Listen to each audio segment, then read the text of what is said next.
It's Wednesday evening. You're listening to Mystic Moon Cafe with Wendy Schindler and Travis Short. Every week, we will interview guests that are experts in various fields of the supernatural, paranormal, unexplained, and esoteric. So sit back and let us take you on a journey to educate, enlighten, and entertain as we broaden your horizons. Now, here's your hosts, Wendy Schindler and Travis Short.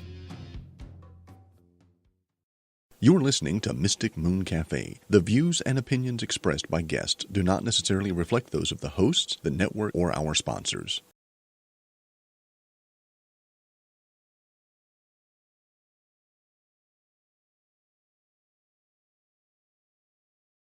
Turn your radio up, everybody around. Yeah, we'll tap you right into that bang your head sound. Bring it off, no need for aggravation.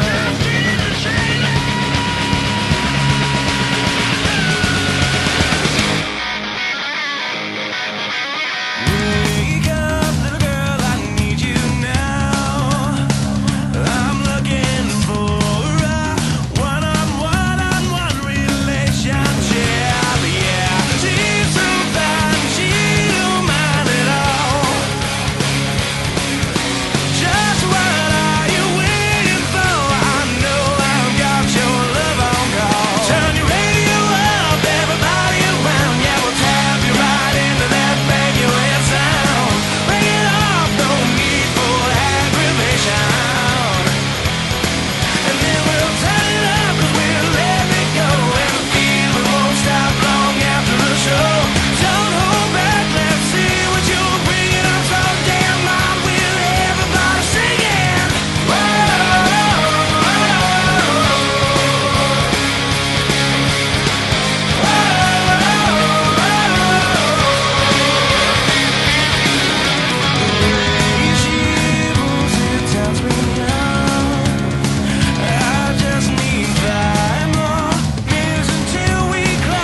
That was Shaman's Harvest by, excuse me, it was Turn It Up by Shaman's Harvest. Get it right, Wendy. Shut up. I just had a bite of cake. It's not So like anyway, these people are paying us. Oh, wait, they're not. Screw no, it. nobody's paying us, so there. Wait, we're supposed to be getting paid? Right. You guys have been holding out on me. In They're some holding out on cultures, us. it happens, but not Yeah. ours. No, we share everything. This is a very, very communal type radio show. We share everything. We share the sarcasm. We share the misery. We share the poverty. We share it all. Misery. But I'm the only one allowed to swear. Travis isn't. That's right. That's absolutely right. Yes. Yes, is always right. Apparently, we do not share freedom of speech, apparently. Well, That is relegated. Only that for is you, relegated. Travis. Only for you, dear. Uh-huh. You called me old. I get to pick on you. I said old farts like Relentlessly. Wendy and me. You Right. paused before the I end me. did. No, pause. yeah, yeah, he added that on when he went, oh, shit. But I can't say that. I just went, You oh, can't. caca. You Oh, can say, caca. Oh, oh, poop. excrement. Oh, poop. You know what? Oh, excrement almost sounds worse than oh It shit. does. It actually does. Yes, it does. Yeah. It does. sounds so much dirtier. Oh. Yeah, it's that kind of day, That kind of week. Oh, you have no idea. that kind of year. See, it has been that kind of year. It Mhm. has. It really has. And it's not shaping up to really be any better. Excrement. No, we're getting into September, October, though, and that's always the happy time of year for me. I do love fall. I really do. I'm looking forward to fall. Me too. We're agreed. Yay! Yeah. So it's all better. That's decided Oh, then. good. Fall is the best. Uh-huh. Fall for one and one for fall. Mhm. But bump. Oh, Yes, it's going to be that kind of evening, my friends, because it is. That's why. Because reasons. That's right. Okay. Hasn't shown us going live yet. That's are we not, are we like the living dead? it's very possible. I thought that was well understood. No, it is actually. Okay, good. That's Good. a really uncomfortable conversation otherwise. It is. We have to explain. You're not really alive. Your soul is excrement. Wait, soul? Soul. Soul. What is the soul you speak What of? we speak of? I just Soul have a food. cold, dead heart. I don't know about souls. Exactly. Well, mine's just like the Grinch's. It's like two sizes too small. You know, it doesn't quite fit in that little contraption thing. Oh, definitely not.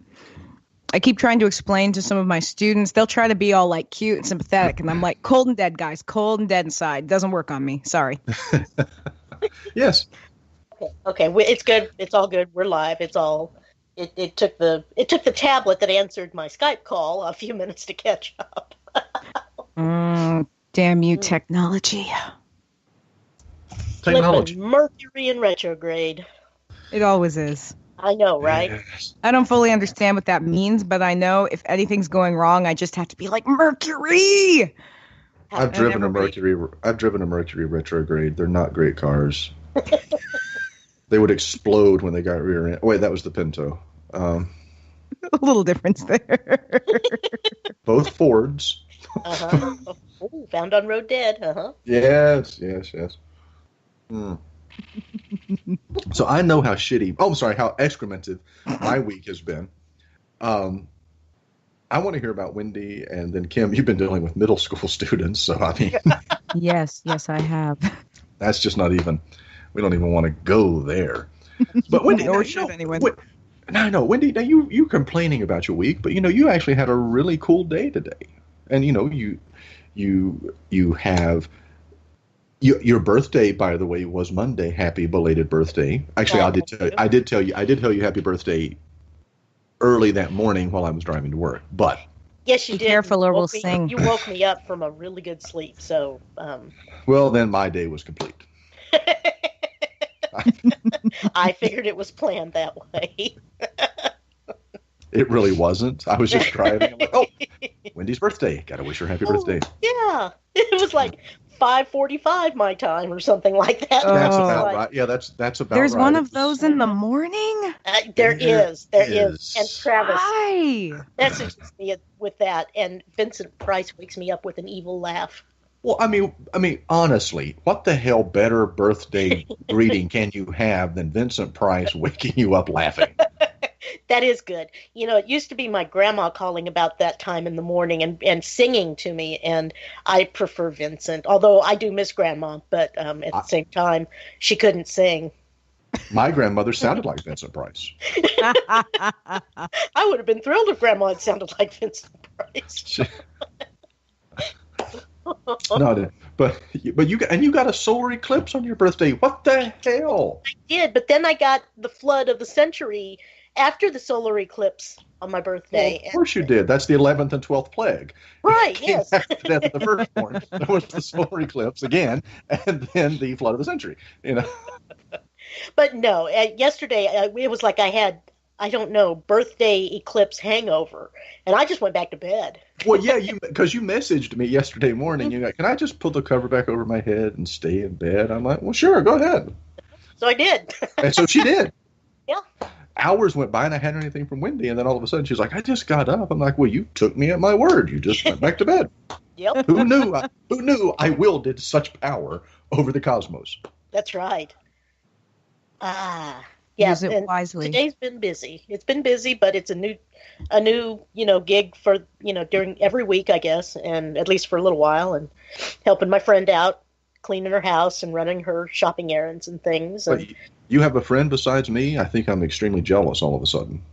I thought well, I thought I was I've been the only friends one, with Wendy. Lisa. I've been friends with Lisa longer than I have been with June, believe it or not. Oh, wow. Yeah. Or maybe right about the same time. Right about the time we started high school. And that year would be. None of your F-bombing business. I was just checking. 79, 80, somewhere right in there. Those are good years. They were. so. Kim has heard. I wasn't born yet, but I hear they were excellent. It was great for that show, that TV show, that 70s show. Yeah, man, it was great. No, to be fair, my brother was born in 1980, so that was a good year because of that. That was the birth of Dan Douthit. It's good times. Nice. Yeah, my sister was born in 80. Yeah. And then I had my brother born in 82, and then a sister born in 84. 82 was a phenomenal year. I'm kind of waiting for Kelso to pop out and go, burn! Exactly. Although, for me, it would have been Phil Nichols because he did that all the time back in the 70s. Back in the 70s. Yeah. Yep. Or to have Red pop out and go, I want to put my foot up your ass if you don't, That might have been, that was either my mom or Lisa's dad, yeah.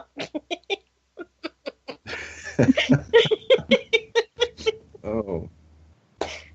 Yeah, exactly. It was a lot of fun, but yeah. So anyway, it hasn't been a bad week, but I'm just tired. Haven't been sleeping well, and just and going during the day. Mm-hmm. I know that. We're at that kind of wind down to the summer part of the year too. Yes, Well, completely. and Kim, you just came back from the great land of beer, Of Wisconsin and beer, Wisconsin- cheese and Wisconsin. beer. cheese and Cheese beer, and eh? beer. Eh? Let me tell you, there was some damn good cheese. That was dairies and breweries up there. Pretty much. In the wintertime, all you have is ice cream and beer. Yeah, I was in Wisconsin for the weekend with the family. My cousin Sam got married. It was a Aw. beautiful ceremony. Lovely. Condolences. It's hard, as someone currently going through a divorce, it's really hard to not be sitting there just like muttering bullshit under your breath the whole time. Yeah. You're like, do you promise to love each other forever? I do. No. Oh, shit. Oh, It's a Sorry. lie. I Run got some now. sarcasm caught in my throat. Yeah. Yeah, exactly. Yeah. But they were very sweet. It was a very cute wedding. It was a very Catholic wedding. My I love that you stuttered a Catholic. I'm retired, so that's I go into a church and my skin vaguely burns now. But but I was able to listen. And Thunder starts rolling across the sky. the windows were shattering. We were hearing the booming voice of Satan coming out of nowhere. But we made it through. It was okay. Good. Glad to hear that. But it was a really beautiful ceremony. The reception was at the art museum that's there, which is a really impressive building. Right there in Milwaukee. And Milwaukee is a really cool city. I'd never been. I didn't have high expectations, but it was super cool. I'd like to go back to actually have some time to explore a little. There's also Ross had been in Milwaukee like the week before, and they were doing an investigation. And apparently there was some really cool stuff happening in one of the places they were at. And unfortunately, I was there for such a short time, I didn't have time to visit it. But I'd like to go back and check that out. That's very cool. That is very cool. And now I hang out with middle schoolers. I'm not gonna say anything about that at all. They're a really sweet group. They're a really sweet group. It's again, I do theater camp all summer, and I'm ready for them to go back to school. Of course you are. As I'm sure a lot of their parents are too. It's been a long summer. Yeah. My daughter did her first theatrical experience this past spring. She actually tried out for a college play at the college where my ex-wife teaches.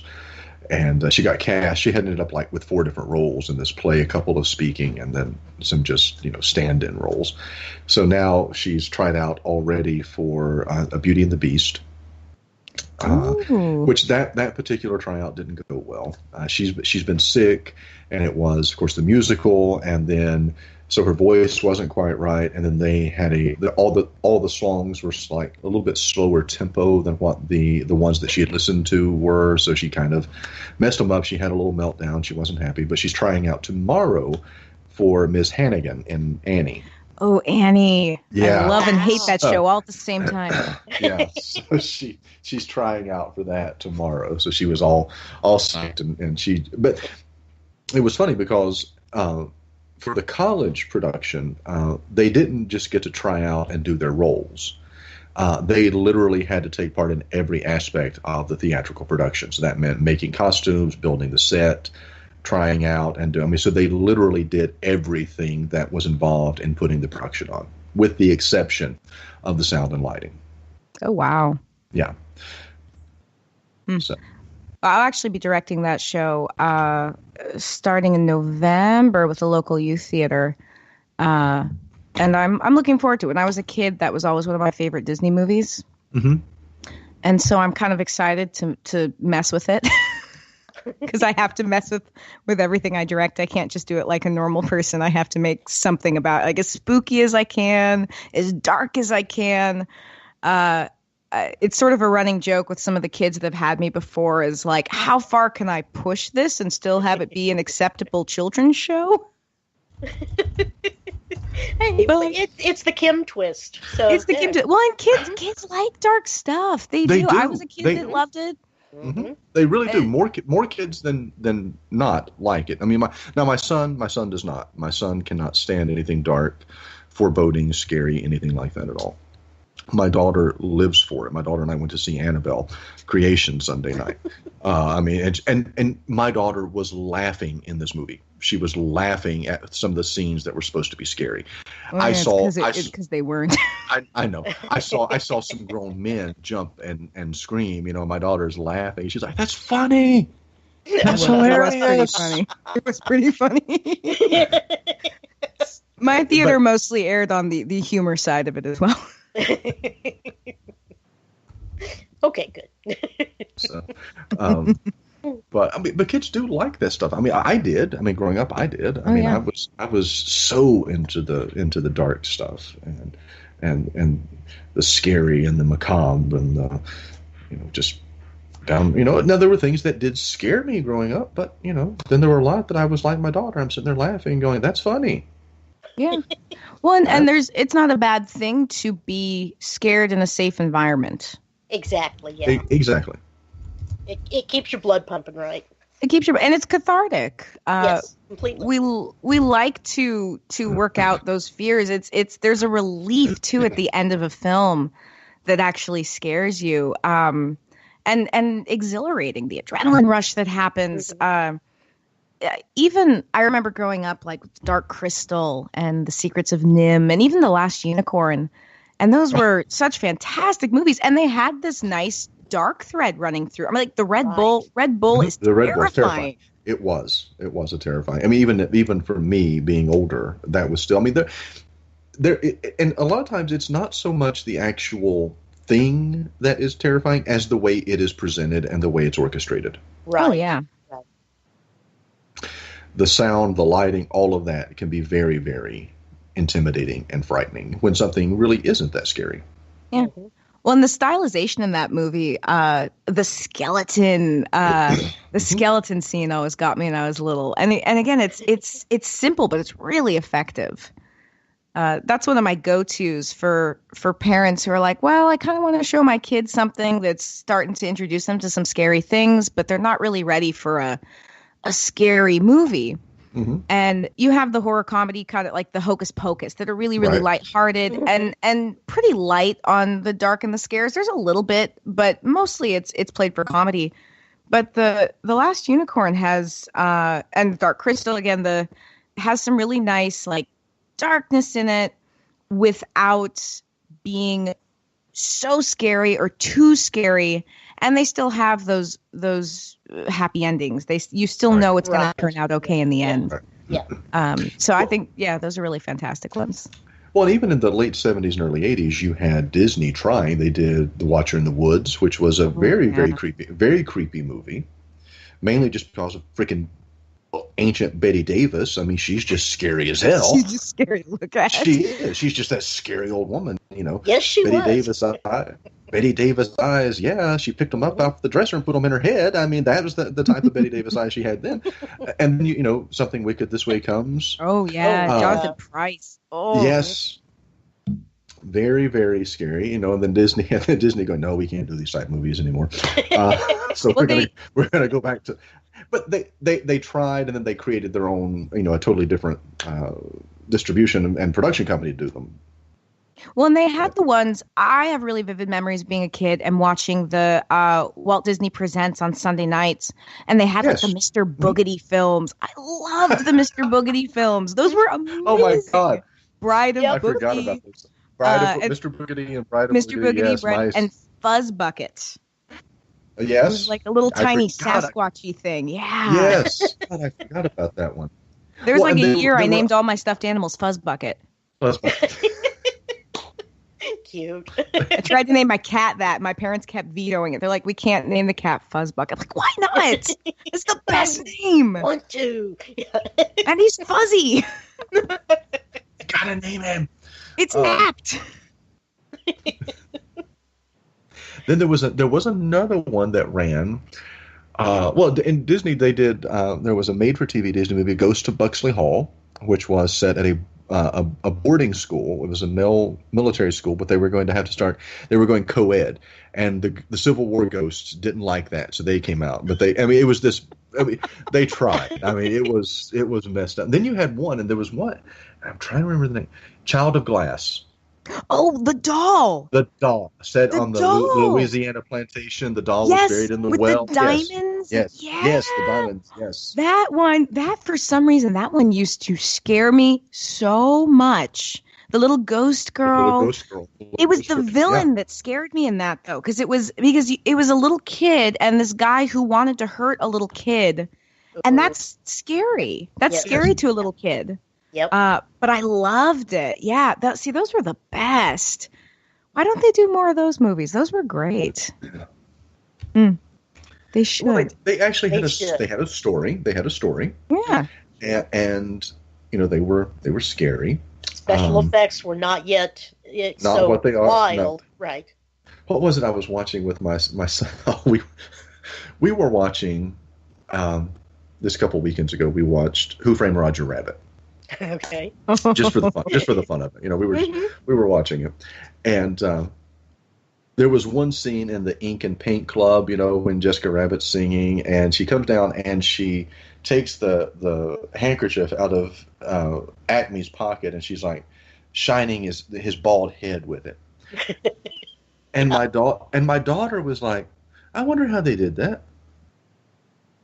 And I just paused the movie. I said, "You're seriously going to stand there or sit there and tell me you just watched a cartoon woman walk down off the stage, take the handkerchief out of his pocket, and you want to know how she was able to shine his head?"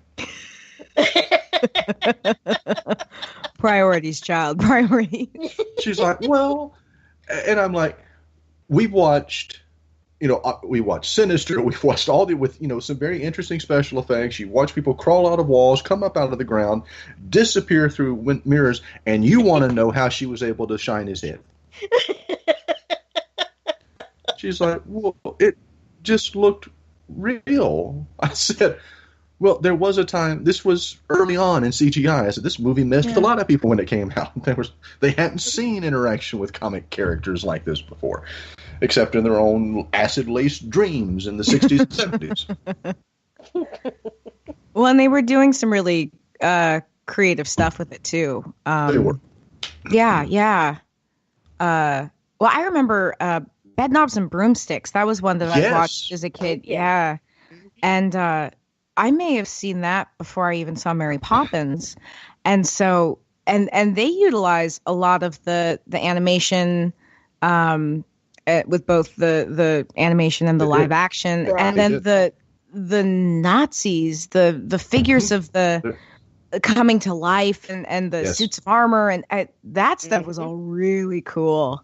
I remember being really impressed with that as like a 6-year-old, being like, "Whoa!" Well, for the time, it was whoa. Yeah. Yeah. It was really, really. No, people weren't doing that yet. Right. State of the art. Mm-hmm.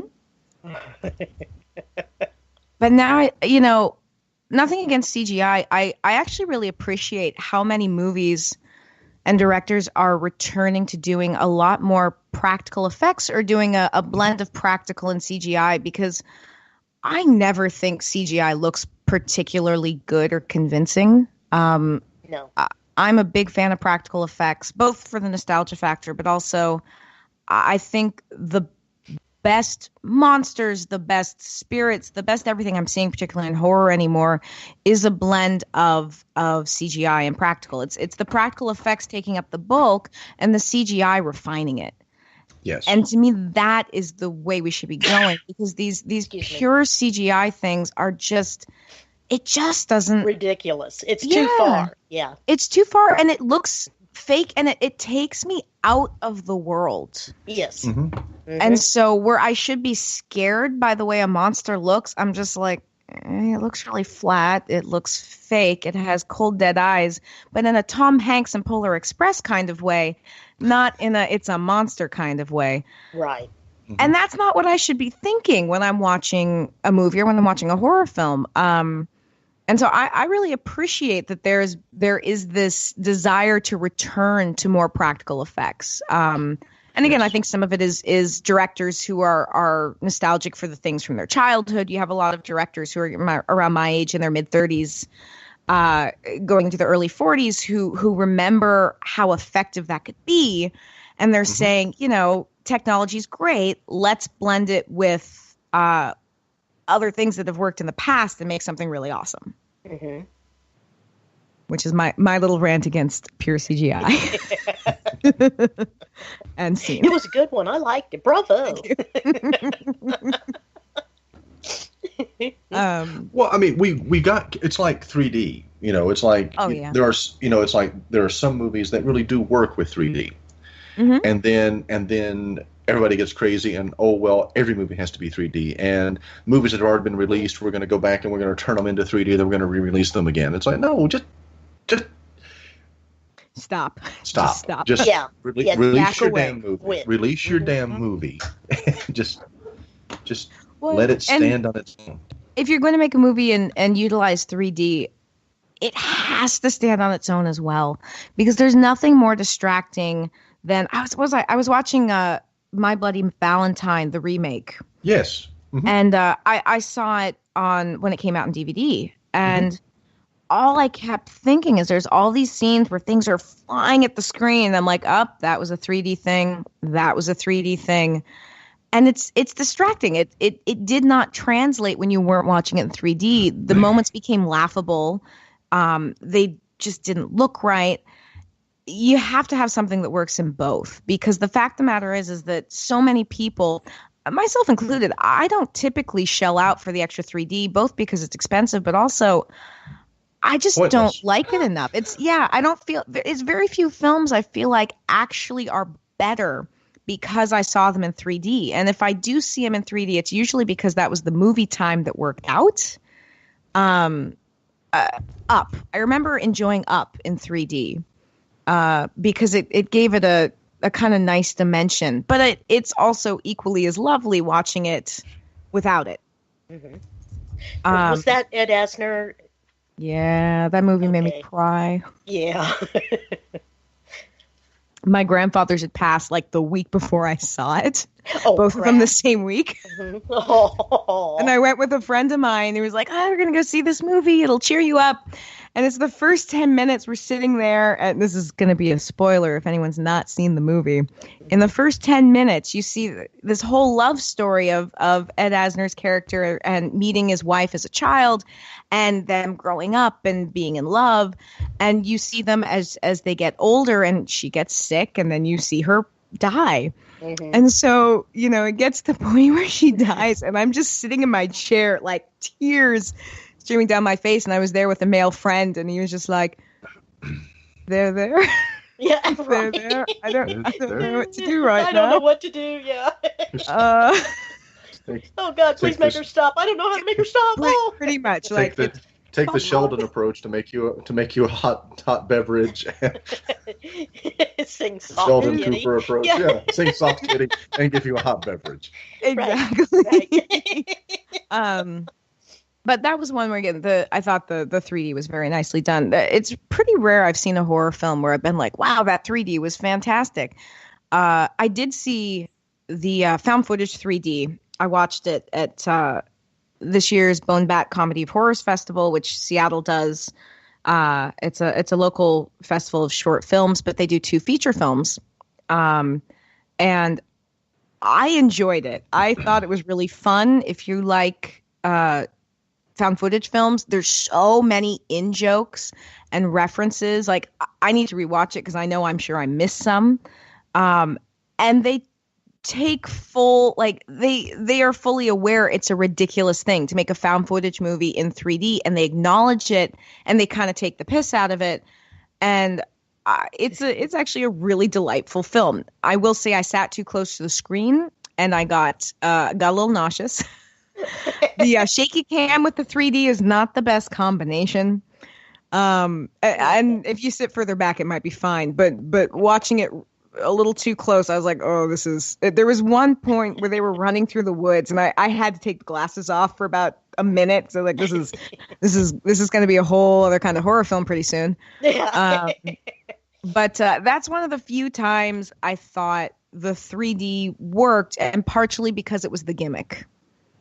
But most horror films that use 3D, I remain very unimpressed by.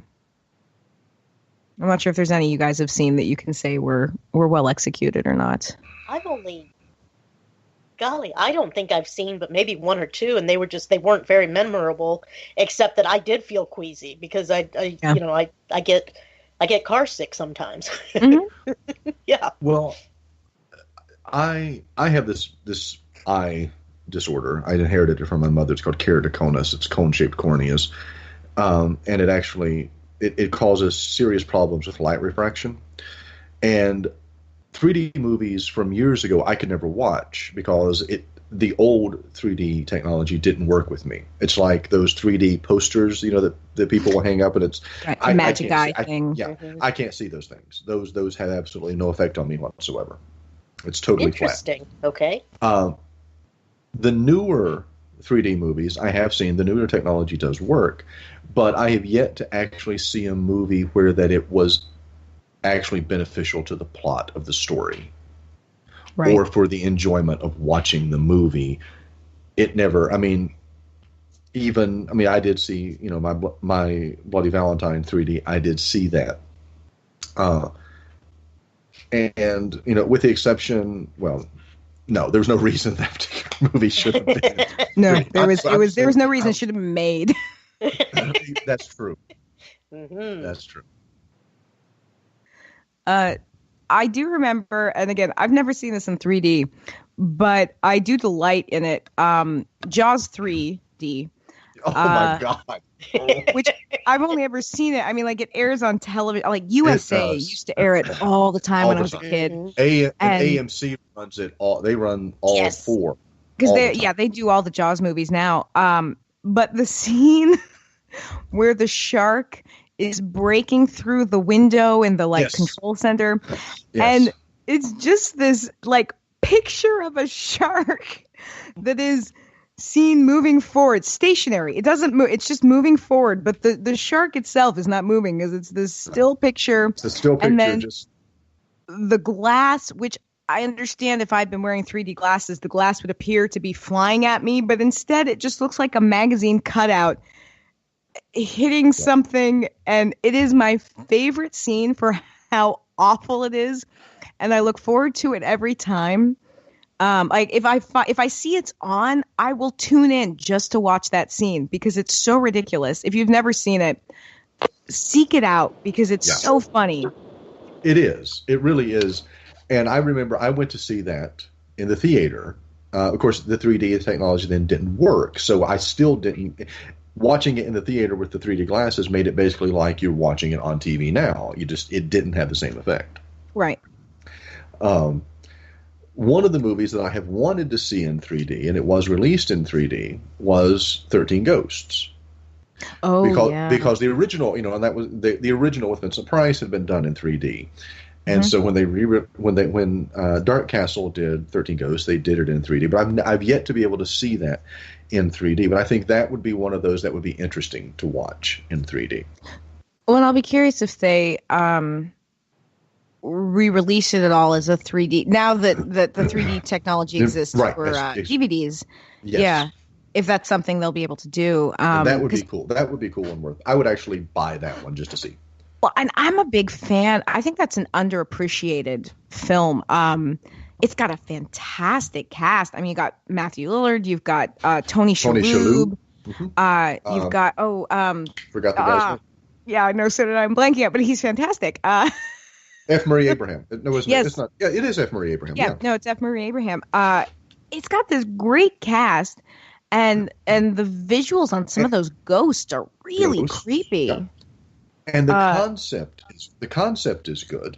Oh yeah, And Dark Castle, I mean, some of theirs were hit or miss. I mean, I have Right. to say, I did like Ghost Ship, Mm. just because So I had seen the original, Mhm. and wanted to. Actually, that's one of Ross's favorite movies. Is it really the old? The Ghost old one. Ship. The old one was a very, very different type of film. I mean, it really was. It was a very different type. It wasn't a horror film by any stretch of the imagination. It was much more psychological thriller. I never than saw the original. I'll have to put it on my 100 Days of Horror list. It, Yeah, I it's actually haven't been able to find it. I was looking for it, and I was thinking, Turner like- Classic Movies runs it a lot at Halloween. It's always in their Halloween mix. Val Lewton is one of my favorite directors. So anytime Oh, I yeah. can catch The Cat People, Return of the Cat People, The Leopard Man, which is my I love personal cat favorite. people. Did you ever see The Leopard Man? You are a cat people. I Yeah. haven't. The leopard. It's my nickname in high school. The Leopard Man you should find. It is, in my opinion, it's Luton at his best, even surpassing Cat People, Really? because it's set in this little town. I mean, everything about it is so unique for the era. It's set in a little town in New Mexico.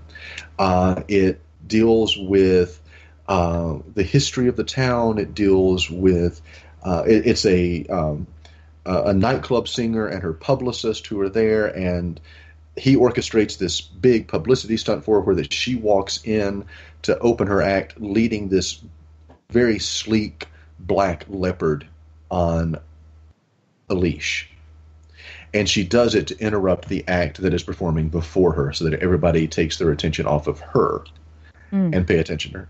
And then there's all of these murders that start taking place. And they start blaming the leopard. And then, well, they find the leopard, and then there's the actions have much more of a serial. And it's really one of the first movies that deals with a serial killer and the concept of a serial killer.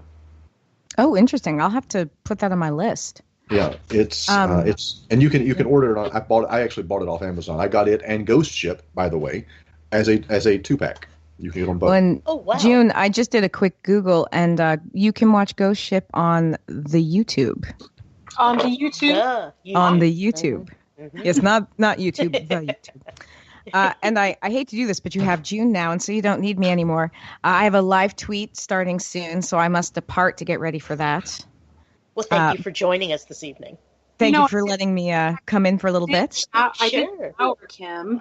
You know, you don't have to leave on my account. You know what, June? I think my cats like you better than me now, and so I got home. June was watching my cats while I was in Milwaukee, and I got home, and I was expecting them to rush the door and be like, "You're home," and they were like, "Oh, hey." Feed me. Oh, it's you. Well, yeah, it's you. Well, I have to say today, when Wendy had me message the two of you and ask you if you would be on, all of a sudden, you know, I'm messaging. I talked about my son and my daughter, I think, and I'm taking my daughter to see the movie, and then June just blurts out, you know, she enjoyed hanging out with my babies. And I'm going, who the hell? And she was actually talking to Kim about hanging out with the cats, and I'm going. Yeah. What the hell? You've not been around my kids, you crazy psycho. Are you stalking me and my kids? What? Yes. I didn't even notice you put that, Travis. Sorry about that. I want to scare you all of a sudden. It's like, holy hell. My little fluffy monsters. Oh, yeah. You're so sweet. They are. They're very sweet. All right. Thank you for letting me join, guys. Have a good rest of your show. Bye. Have a great live tweet. Thank you. Thank you. All right. Goodbye. Okay. Woohoo. Hi, Miss Junebug. Well, hello. How are you doing tonight? Oh, we are surviving. Oh, good. I'm so happy. As Gloria Gaynor would say. Yeah. Do you know I've heard that song 3 times today? Today? This thing today. Wow. Yes. I had it on the radio this morning, and then I put my earphones in at work a lot of times, and it started playing again. And then when I was going home, I was like, is this a sign that I will survive?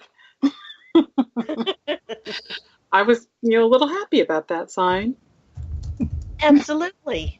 Well, what was it? I was trying to remember what song it was when I left the theater after having seen Annabelle Creations the first time. Yeah. The theater had music pumping in overhead, and then I got to my car, and this was, we'd gone to the bathroom, everybody had thrown their trash away and all this, and then had gone to my car, and I cranked my car up, and it was on an oldie station. It was playing the same damn song. It's like, okay, this is a little freaky. I can't remember what the song was. It was crap. I don't know. I'm brain dead today. Aww. As opposed to. I'm so glad you said it, June, because it was about to come out of my mouth too. I don't know why these things slip out of my mouth. Sorry. It's like Ross isn't on yet, so I have to insult somebody. Oh, Ross, hurry up. Get here so they quit insulting me. Jeez. God. Oh. Yeah, we'll see. He's now, you guys are leaving tomorrow, right? Yes, we are going to go to the Preston Castle Paracon, a paranormal conference. Mm-hmm. And it's basically a fundraiser to help, kind of keep Preston Castle up. it's probably, I can't even imagine how much it costs just to, make sure it doesn't cave in on people and Right. keep the yard work kind of up so it's not totally overgrown and, things like that. And so Ross is actually going to be lecturing. He's going to be doing his death customs around the world lecture, which is really fascinating. A little gruesome, but very fascinating. So he's going to do that. Then we're going to stay in, and I don't know how to pronounce. Is it Ione, Ione, or Ione, or I always Eon? got Ione, but maybe I was wrong too. Yeah, I was thinking, do I sound like a Midwestern when I say we're going down to Ione and we're gonna just be there a while? I go from that one movie, Ione Sky, or was that the girl that played in it? Actually, somebody else said that there's an actress named Ione, so they said it's probably named that, and I was like, no. Now, see, I always heard her name pronounced Ione. Oh, great. So, I have, but now I thought I had it all figured out. What you have to do is just get there, and how they pronounce it there, that's how it's pronounced. Yes, because I don't want to go in and say, "Hi, I'm so glad to be here at Ione." Because oh my God, that happens a lot. Just say, here. I'm so glad to be here at Preston Castle. Yeah. Yes, I'll keep listening. Nobody can say it, and I'll still, Right. I think the E at the end makes it Ione, so otherwise it's Ion, Yeah, Ion. Mhm. Could be. Well, I want to do some live tweets, and I want to say, where I'm actually Right. at, and I'm afraid that I might, But I grew up in Kansas City, so you just never know. All my relatives in Richmond, Missouri. Which meant, I went to college in Springfield, Missouri. Well, it's funny because even here in the part of Virginia that I'm in, we have odd names. We've talked about this on the show before. Now that I'm over in Eastern Kentucky, there's all of these names, and I'm going, I think it would be pronounced this way, but I'm just not like there's a little town over there that's spelled Vico. Yes, Vico. It's pronounced Vico. I would go Vico. If it were me, I would go Vico, but it's pronounced Vico. What's the other one? I was just thinking of Vicodin, my favorite drug. There you go. I was on Vicodin after I had a couple of wisdom teeth pulled out, and I can honestly swear to God the pain did not stop. I just didn't give a damn. That's pretty much what's supposed to happen, yeah. I just didn't care. I hurt like I was dying, but I didn't care. Yeah, that's what, it was really funny because I remember that too. I remember thinking, I'm really hurting, but no, it's all right. What I do remember, and this was this era in my life when I was off of caffeine and I was not drinking coffee or anything, any stimulant. I did not sleep for almost 3 freaking days when I was on that stuff. Ooh. I literally sat up in bed, You hurting had the entire time. reaction. Yeah. Sitting up the entire time and just going, I'm hurting, but I can't sleep, and I don't care. I'm hurting, I can't sleep, but I just don't care. Yeah. Actually, that's one of the side effects. Some people, it's like it has the opposite effect. A lot of people it knocks them out, makes them go to sleep, but other people, it makes you hyper. It makes your heart race. So, yeah. I'm naturally anxious by nature. So I went cold turkey. I quit caffeine and everything for like 7 years. Didn't have it. Wow. In any form or fashion.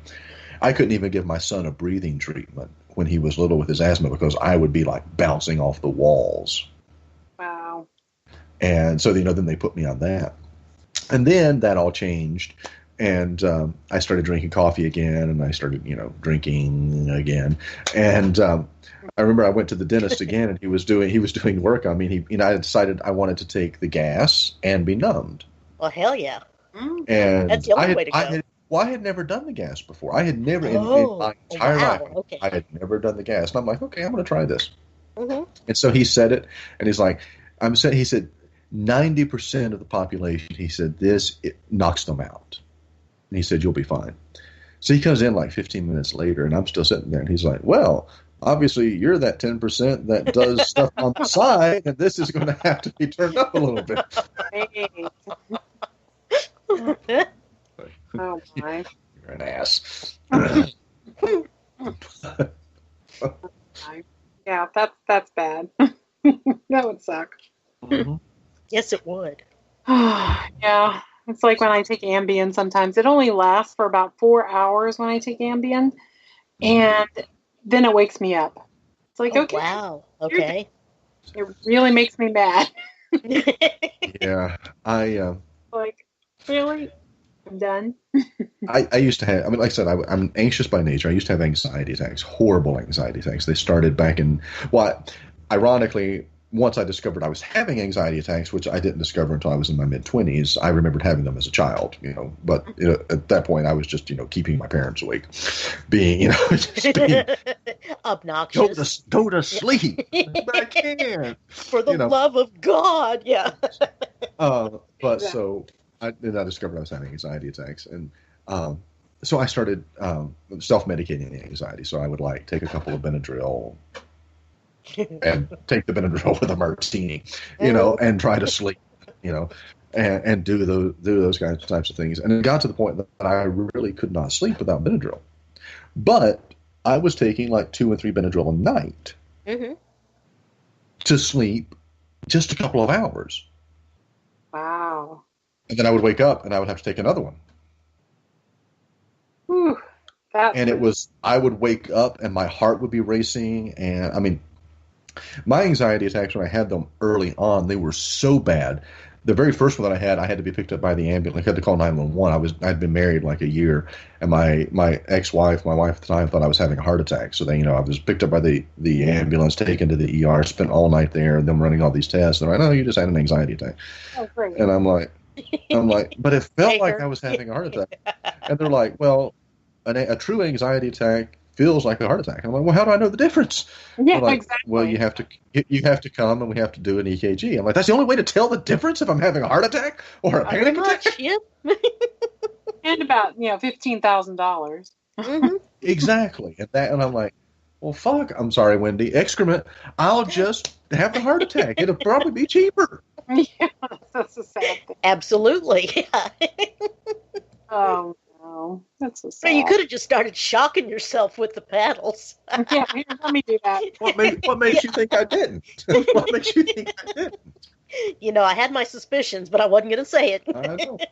I mean, seriously, it's like, so it'll save you about, $3,000 from having to pay the staff to do it. So, it is ridiculous. And then I saw those movies, Analyze This and Analyze That, and Analyze This. De Niro's having the panic attacks as the gangster. He thinks he's having a heart attack, so he goes to the ER, and the doctor tells him that he's having a panic attack, and De Niro won't hear anything about that because he's a gangster, and he beats the hell out of the doctor, so the doctor writes down that he had a heart attack. Like thinking, hey. It's like, yes, that right there, because I saw that movie right after I had that whole, and I'm like, yes, that's what I wanted to do to the doctors and the nurses and anybody else in the ER that night. I just wanted to beat the hell out of them and say, no, this was not just me having an anxiety attack. I can imagine. Please, come on. Oh. And I mean, you want to tell people that, they take you to the hospital, all this stuff, everybody's worried, and then it's like, no, just panic.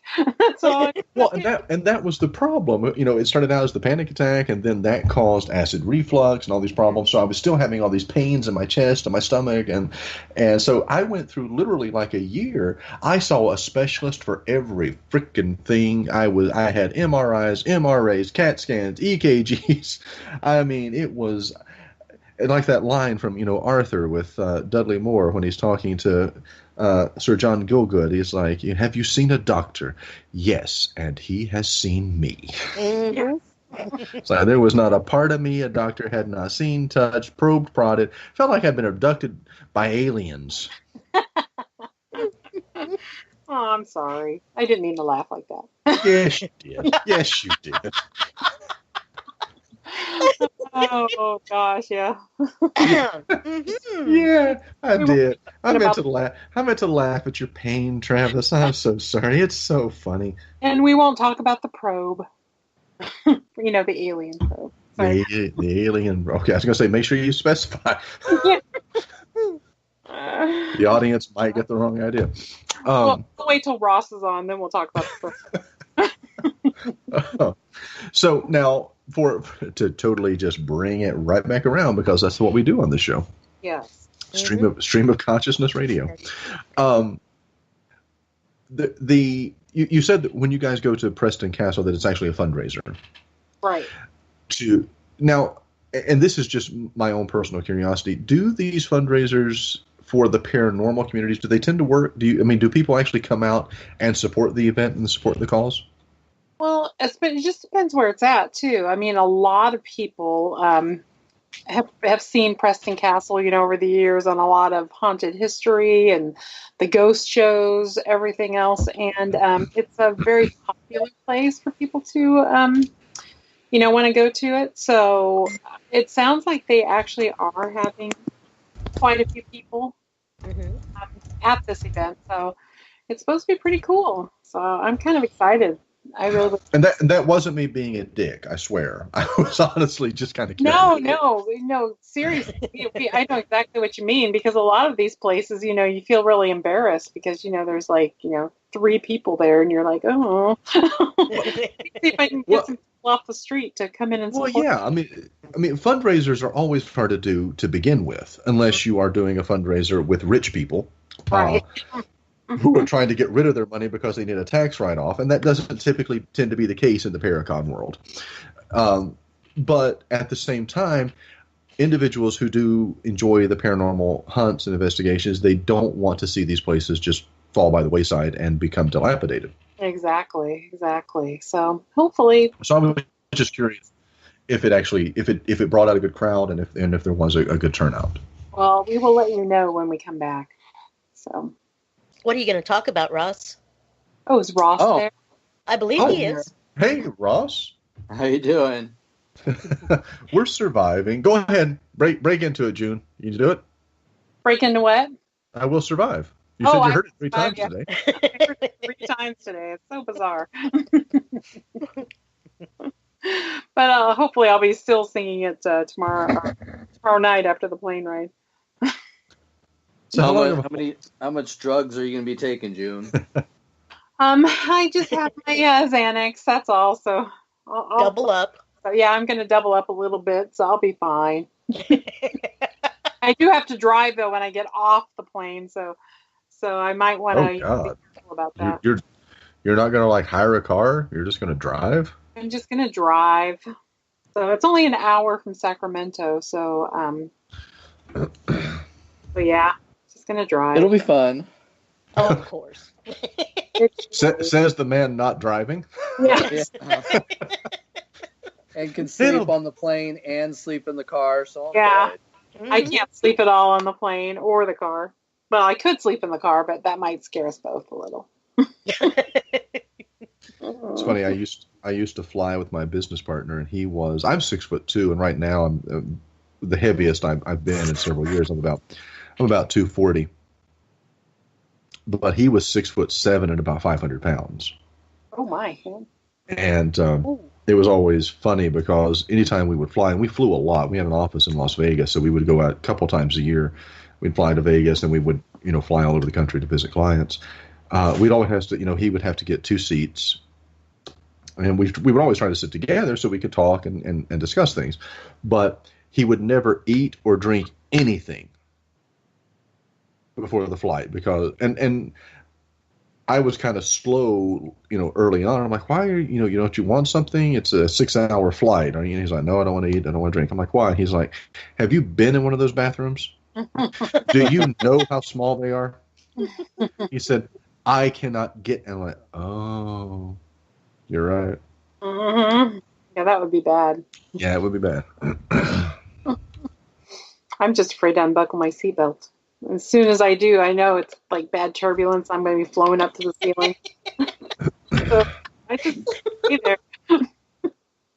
Yep, if you're gonna have anxiety about it, have the real anxiety about Yeah, it. exactly.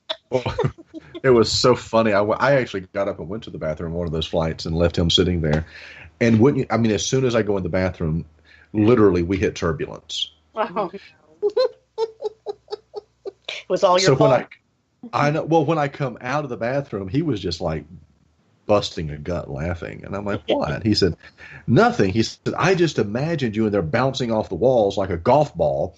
He said, and then with all that blue toilet water, I imagined you coming out looking like a damn Smurf. I'm like, Oh, gross. but, fine. but I have flown many times. I love flying, and I've flown internationally, and I've flown domestically, and I do love to fly. I also love train travel, but I've only hit turbulence so bad that I actually got scared twice. One of those, I would not have known we hit it had the flight attendant not woken me up to tell me we were having turbulence. And I really, really was pissed that she woke me up to tell me, because I was sleeping so well. And she's like, "Sir, you need to wake up. We're experiencing turbulence." I'm like, What? Why do Yeah. I need to wake up? Sir, you need to wake up. We're dying right now. Right. Yeah. Wait a minute. I'm like that why don't you scene just in- let me die in peace? Yeah. Right. It's like that scene in Airplane, you know. She's everybody assume crash positions, and they all assume those, messed up body positions, Yeah. like, as if they crashed. It's like, seriously, you woke me up to tell me that we were. I would have just felt like I was being gently rocked to sleep. Right, exactly. Forever. Forever. Yeah.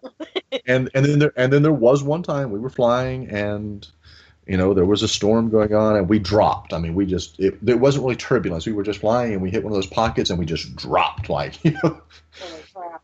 1,500, 2,000 feet. Oh, It's like crap. holy crap. It's like, and then you kind of settle back out and you fly, and everything's fine. It's just like holy hell. That is scary. It's like flight attendant, bar car, bring wine. Yeah. Jack Daniels, Johnny Walker, all my friends, Johnny, Jim, Jose, all of them, bring them here right now.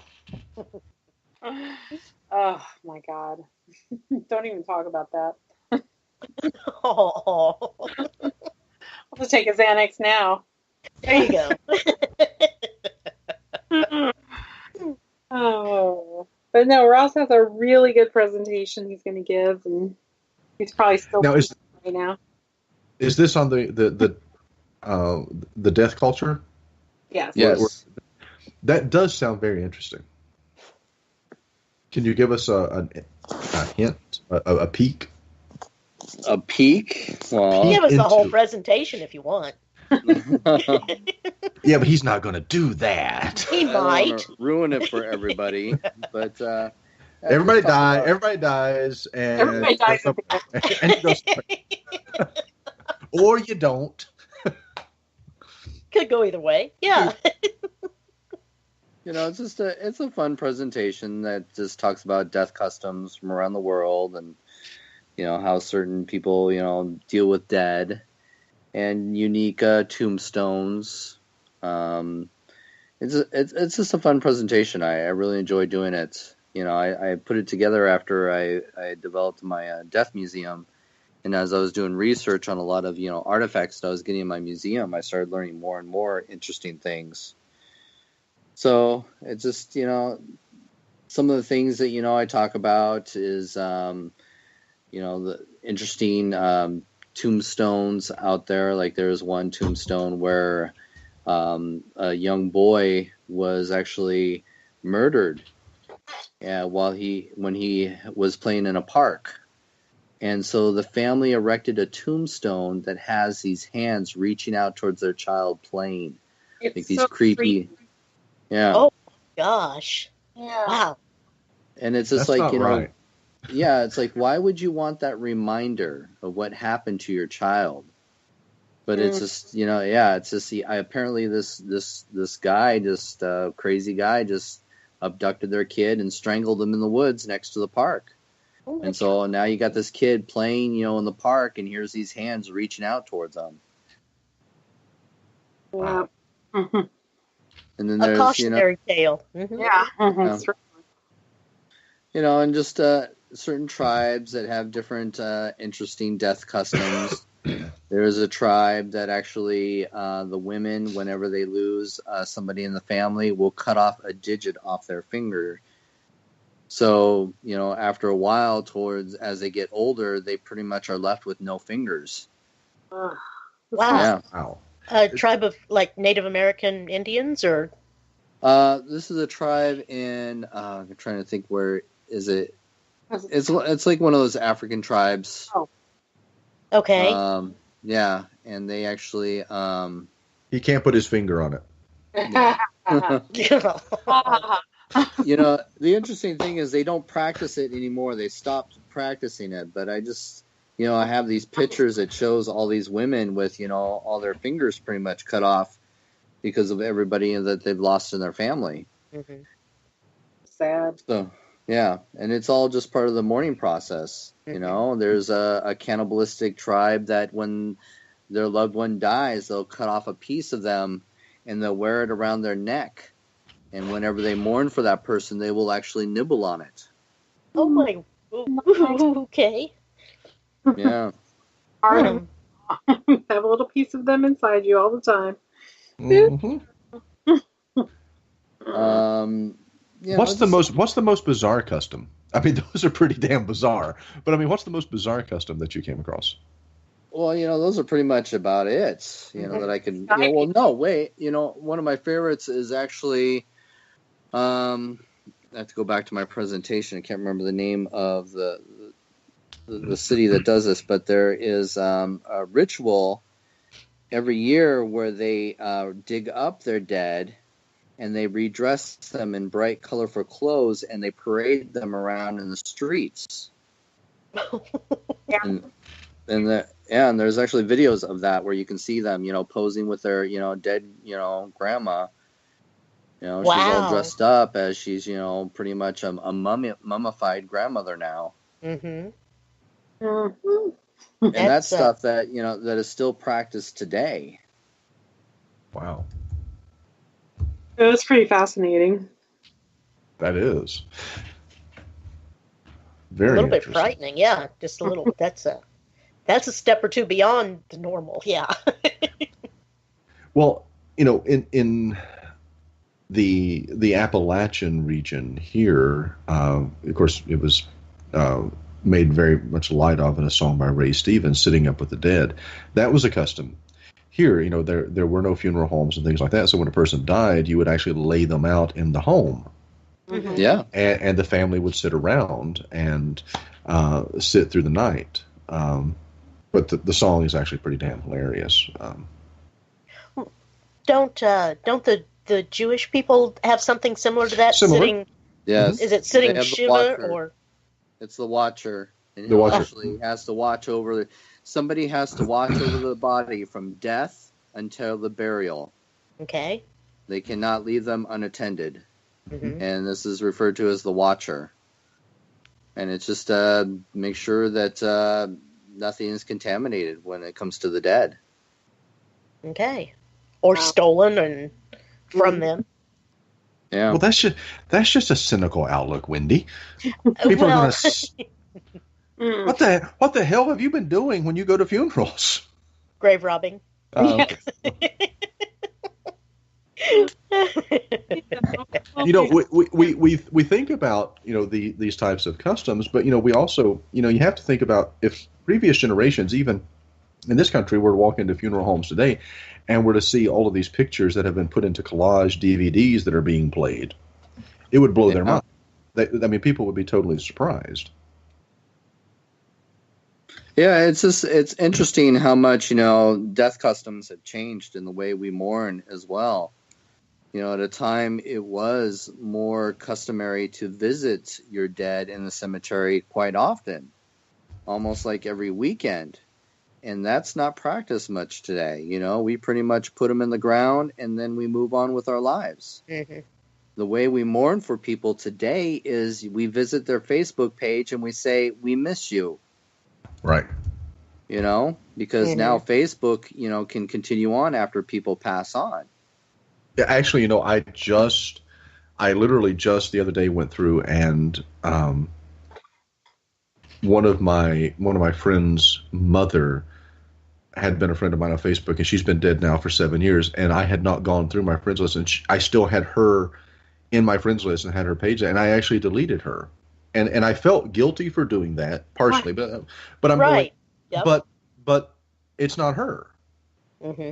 Mhm. I mean, I the page wasn't active. She was, but it made me feel guilty to, and I still have one of my best friends died just 2 years ago. I was the best man in his wedding back in 2011, and he died 2 years ago, and I still have not removed him from my Facebook friends list.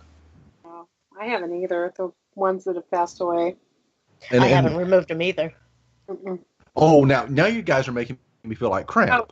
Thank you so much. No, I'm just talking about, just you have like your best friend, things like that. Unless it's too painful that, it's like because, my friend Todd, I still have him on there, and they haven't even memorialized his page yet, which Right. is really something. But it's like, I kind of see him come up every once in a while and not responding to anything, at least, thank God. But, Right.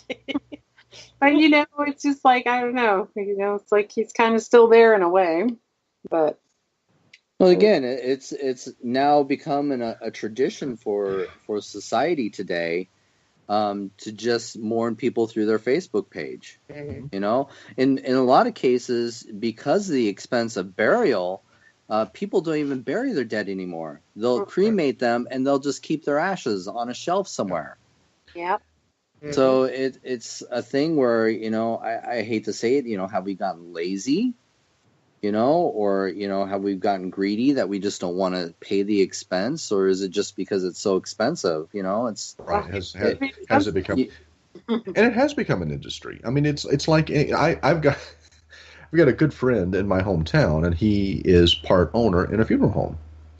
And years ago, I would bump into him, and I would tell him, we would be having conversations, and of course he knew what I did for a living, which was advertising and PR and broadcasting and things like that. And he would ask me how business was, and I would explain, and then I would go to ask him, and I would pause. And I would go and I would go, Harold, and I said, it's really hard for me to ask you how business is because it makes me feel really cheap. And he just kind of laughed, and he said, I understand. He said, but this business is like everything else, and I will tell you what I tell everybody else. Sometimes I eat bologna, sometimes I eat steak. That's so true. And people who go into that business, I mean, it is a business for them.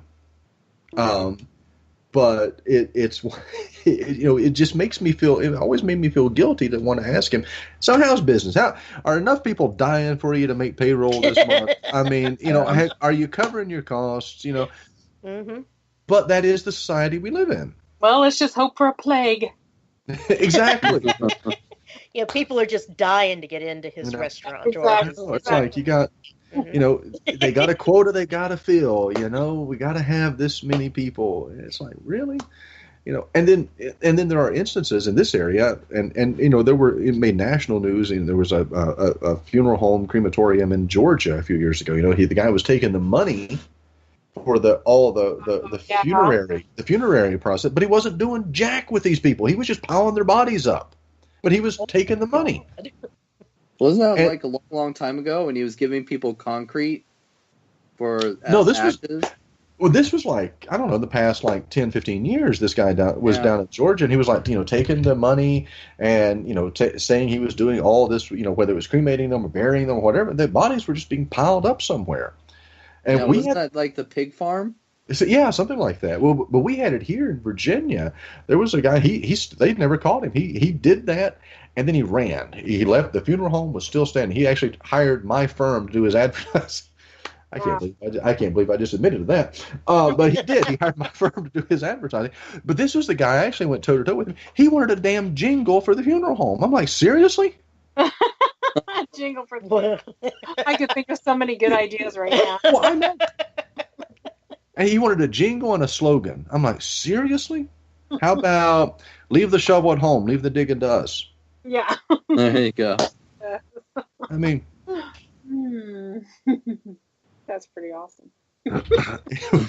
but you were talking about cremation. It's funny. My mother, my parents. I grew up in a very, very strict religious evangelical Christian home, and cremation is one of those things that even in the evangelical circles, they really haven't made up their mind if it's something that is good or bad, because in the Bible, the only people that are burnt are the evil people. So Right. they do have this moral dilemma. But my mother has decided she wants to be cremated. But my mother has decided on a very, very messed up reason. My mother is claustrophobic. Ah. So she doesn't want to be buried. And I'm sitting, as she told me this, and I'm sitting there looking at her, I'm going, you'll be dead. You won't know that you're in a box. She's like, I just Yeah, want to but be. if you don't do like she says, she's going to come back and haunt your ass. Well, she's like, but I want to be cremated. I'm like, so it would be better for you to be in a 3-foot tall vase than it would be in a 6-foot long box. Nice. Oh my. No.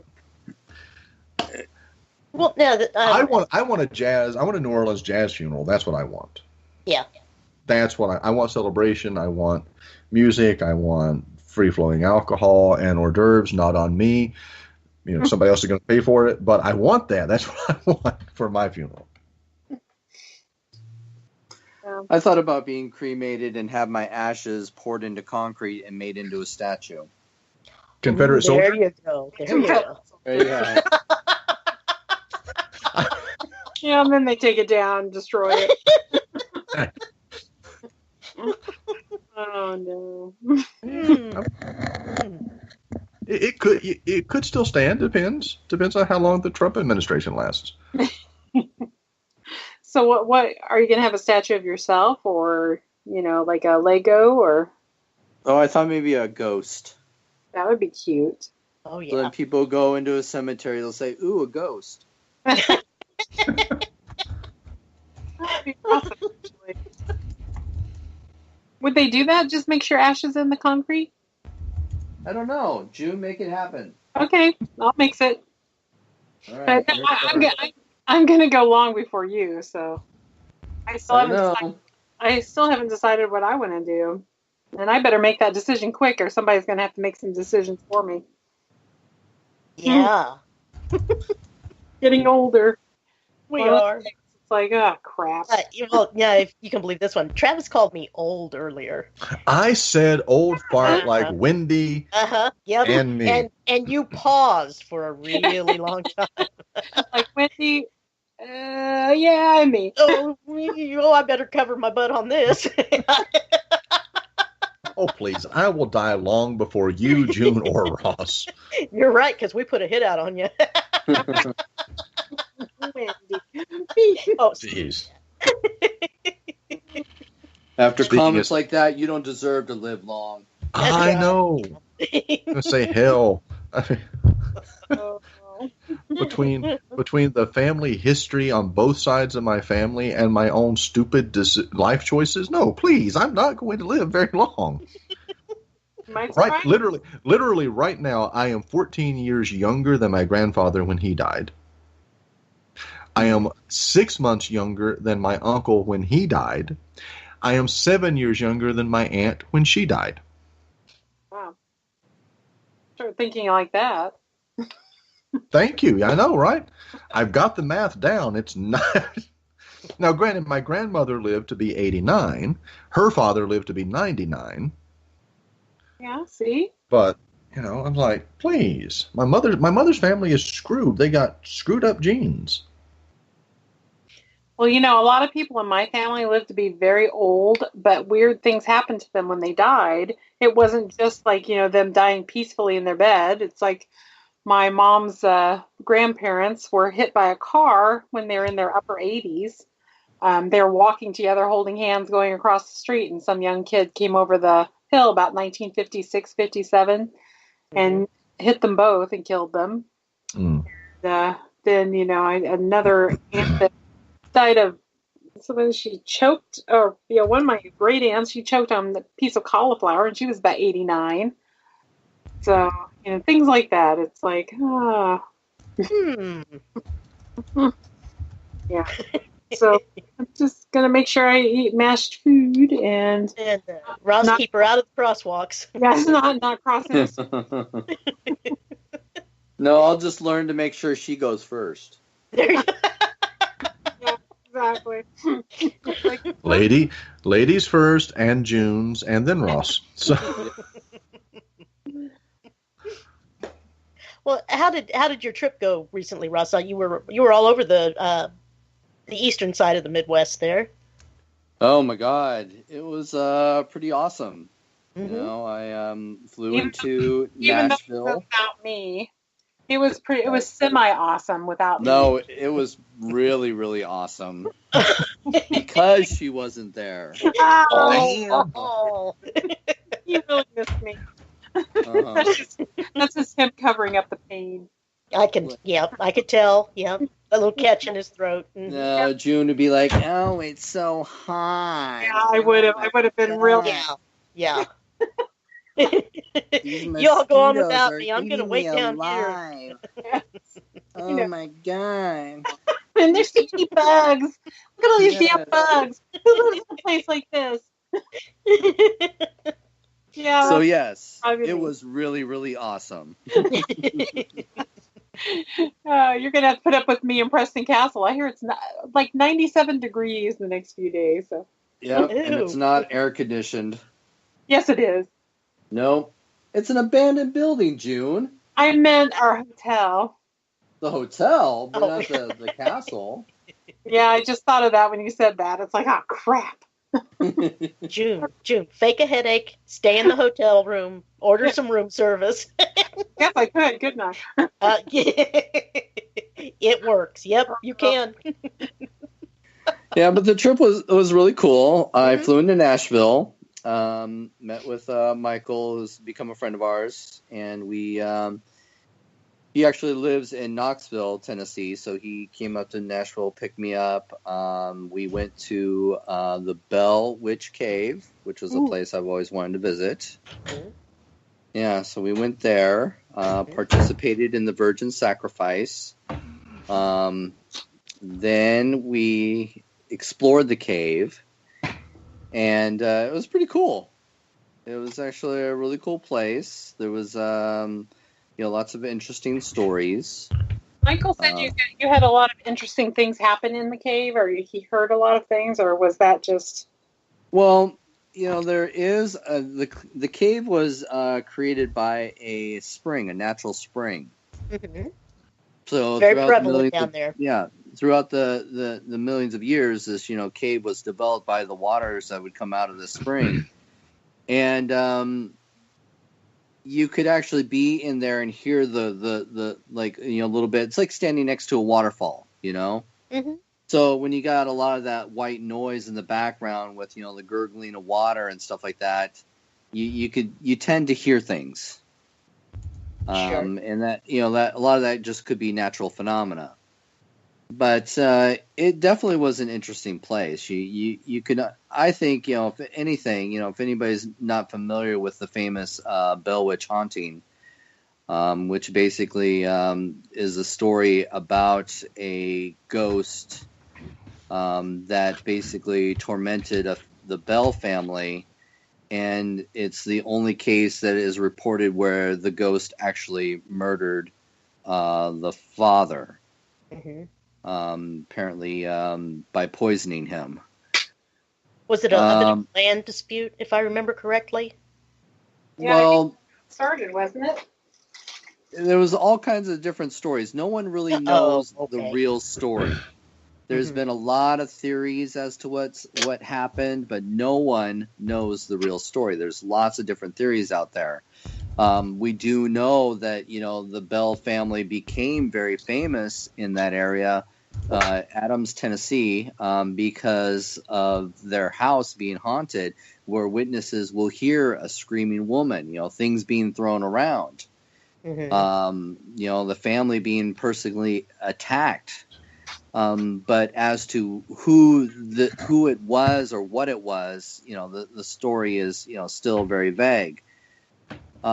theory is that, as they were working on the farm, because this is farmland, the farmland actually did obtain Indian burial site.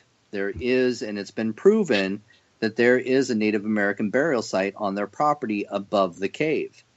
And it has been proven that the Native Americans considered that cave very sacred.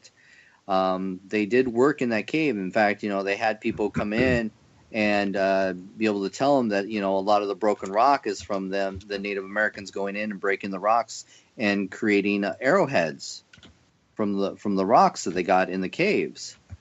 So yeah, we do know Native Americans used this area, and they probably lived in it during, the warmer months, because it was very cool down there. Mm-hmm. When you get out, in Tennessee, it gets very hot and humid, but those caves were actually nice and cool.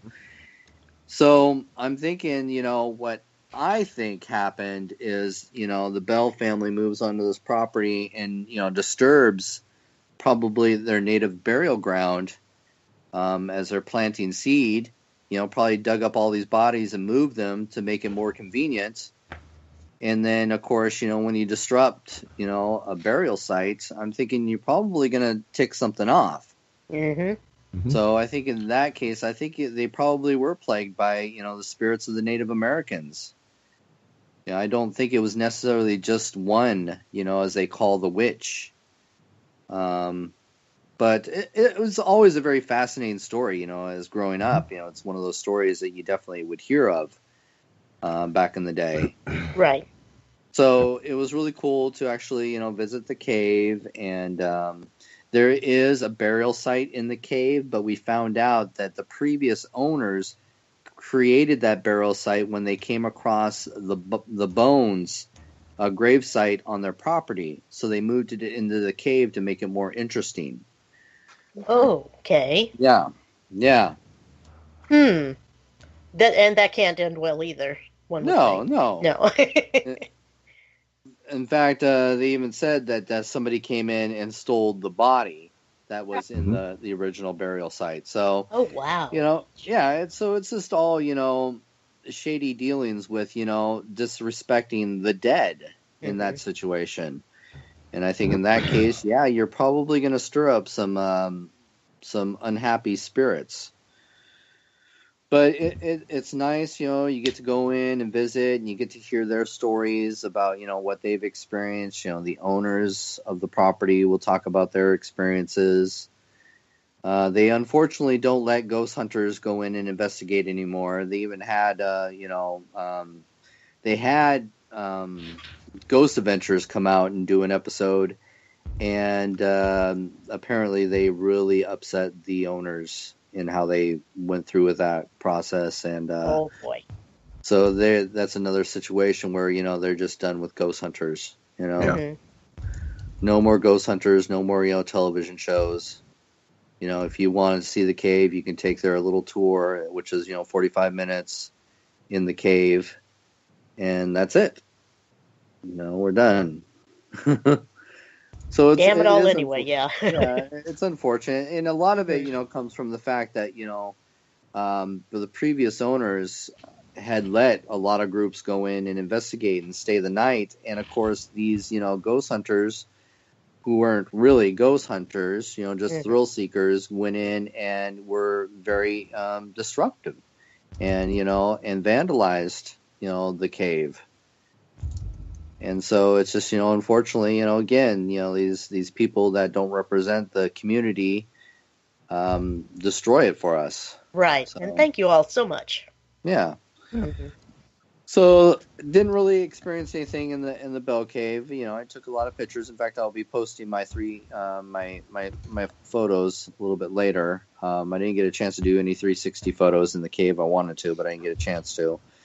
But after, the Bell Witch Cave, we continued on north. We were really hoping to get into Waverly Hills. Mhm. But unfortunately, Miss Nixon actually cursed us and prevented us from going there. And she is so heartbroken over this fact. I know. She's like, totally. It was like, oh, I'm so sorry you couldn't go. Oh, that's why she wanted the information on the voodoo priestess. Okay, I get it now, Jim. Yes. Yes, I mean, that was one thing I was like, oh man, I thought we were going to go in there together and both, us be virgins and go in together and lose our virginity Right. together. Right. It would have been awesome. Did you say we would be virgins? I think That's we're what did. she past said. that. Yes. It's just another way to retain my. Retain your purity. Yes. Wow. We'll be virgins and we'll skip through the crusty halls of Waverly Hills. Oh. Now, Ross, did you make it to Bob Mackey's though? I didn't go to Bob Mackey's. I've been to Oh, Bob okay. Mackey's. I've been there a couple times, so I didn't get a chance to go back this time. Just because when we got into Nashville, we had a short amount of time to get up to Milwaukee, just to pick up David Weatherly, who was also helping with our documentary that we were filming in Milwaukee, Wisconsin. So we continue on up north. We stopped at a lot of old cemeteries, which were really cool. Got to check those out. And then, of course, our main goal was to get to Milwaukee, Wisconsin, because we were spending 2 nights at Shakers. Oh, which yeah. It's an old brothel. Of course it is. Yeah. But I wasn't there. But obviously you were in spirit. Yes, I was in spirit there. It's a brothel. Yeah. Take a drink. So- I got to take a drink. Sorry. 2. I got to get. So, of course, we went there to film our second segment for our documentary that we're doing on haunted sex. And, Shakers actually has quite a bit of history there. So it was definitely worth going out. And I have to say, Shakers definitely was surprisingly impressive. A lot of times when you hear a lot of these stories that these owners want to tell you about their property, you tend to find that a lot of times they'll, exaggerate the stories, especially when they find that there's media going to be involved. Mm-hmm.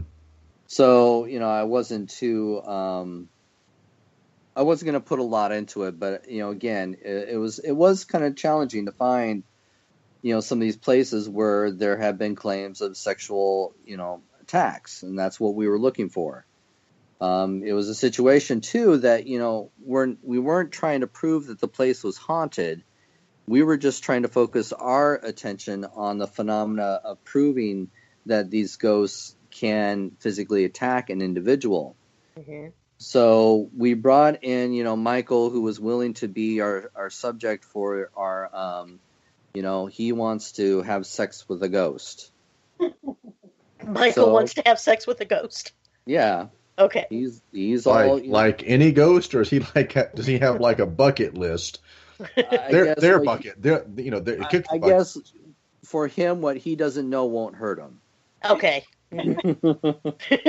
So like it's Casper, and then so yeah. What? Anyway.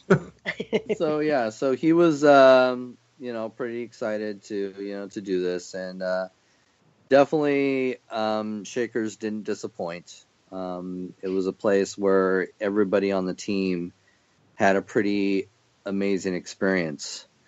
And putting aside the fact that we're filming a documentary on haunted sex, I actually think I might have saw my first apparition.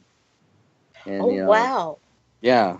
And I've been in this field for close to 30 years now, and I have yet to experience that phenomena. I've experienced mostly everything else, but not that. And the night it was our first night there, and we basically had completed all of our experiments. Everybody had turned in for the night, and Michael was pretty freaked out. We were running some experiments. He had already had a few things happen, and I won't say too much because we do want you guys to check out the documentary to see everything that we captured. Well, sure. But of course, Michael's freaked out, and his goal for the night is he has to sleep naked with a sheet over him on the bed. And of course, and this is just in case, the ghost decides they want a second round or whatever, So, anyways, he's freaking out, because he had something happen, and so throughout the night he's hearing strange noises, and so late into the night I can't sleep because every time I'm sleeping on a couch on the second floor, Michael's on the third floor. And I'm trying to sleep on the couch, and David's across the way sleeping in the bed. And every time I start to fall asleep, I'd hear this loud noise. This loud bang, this loud creak, this loud squeak. It was always just something weird. So like whatever was there did not want me to fall asleep. So I got a little annoyed, and so I basically decided to leave, and I was going to go check on Michael and see how he was doing. So, I get up there, and he's freaked out. He's not sleeping either. And he's like, dude, I got to go to the car. I got to go sleep in the car. I'm not going to be able to get any sleep in this place. This place is just creeping me out, And so I said, Michael, you got to stay in the bed. I really need you to complete this task for me. And so he's like, yeah, I'll see what I can do. So I ended up going back downstairs, and I get back on the couch, and I'm trying to get some more sleep. And I'd say is probably a couple hours later. The sun is starting to come up. I probably dozed off a couple times, but not a complete sleep. And all of a sudden, I start to hear somebody coming down the stairs. And I'm thinking, great, Michael can't handle it anymore. He's going out to the car. So I really didn't put much into it, and so I just, was kind of looking over at my phone to see what was going on. And as I'm looking over my phone, I can see through the corner of my eye, somebody walked past the door, because the door actually had a window in it. So I could clearly see somebody walk past the door. And so I was like, there he is, going downstairs. And so I just, I let him go downstairs, and I waited probably a good, maybe 10 minutes, 5-10 minutes. And I decided, I'll go check on him and see if he's okay. So I throw on my shoes, I go downstairs, and when I get to the bottom step, I realize that the door to the outside is locked, and it's locked from the inside. Mm-hmm. And of course, he didn't have the key. They gave me the key, and I gave the key to David. So the only person I know that has the key is David at this point. Okay. But I didn't put too much into it because I thought, well, maybe somehow it got locked, whatever. And so I unlock the door, and I go out to his car to check on him, and he's not out there. So I'm like, okay, that's interesting. So I go back into the building, lock the door. I go upstairs to the top floor, and there he is sitting in the bed, awake. And I'm like, did you go downstairs? He's like, no, I'm too terrified to leave this bed. Oh, uh-oh. Yeah. Mm-hmm. So something came down those stairs and walked past that window. So that was probably my first experience with an apparition. Wow. Yeah. That's fantastic. Yeah. And I wasn't the only one that saw things too. Everybody's had some pretty interesting experiences. Mm-hmm. But, we did, besides Shakers, being a really fun place, we did the team, we went out to the Bachelor's Grove Cemetery in Chicago, which is actually one of the more famous spots in Chicago. There's also a famous apparition photo taken there. And the cemetery, this is, I think, my third time visiting it. But it'd be my first time with an actual team. Okay. The first 2 times I checked it out, I was by myself. Mm-hmm. And the first 2 times I had been out there, the cemetery is basically abandoned. And it's been abandoned since the 1950s, when no one really wanted to take responsibility for the cemetery, so they just kind of left it to its own devices. And it, of course, got overgrown. It got, people vandalized it. Most of the tombstones are gone now. You can't even see you can see where people have been buried, but you can't find their tombstones. Mm-hmm. A lot of it's just the bases. So throughout the years, it's just become this place where if anybody is local to the Chicago area, it's terrifying. A lot of people talk about seeing a lot of creepy figures in there. The most well-known story is a little girl, and she basically will, cling to people, and people don't, she'll scare people, and so people like to leave her, gifts and stuff like that. And she's left quite a few interesting EVPs if you research the place. So she's a well-known ghost, but there's also the woman in white who actually was captured in a photograph. If you look up Bachelor's Grove Cemetery and you look up the ghost of Bachelor's Grove Cemetery, you'll see the photo of a woman sitting on a tombstone.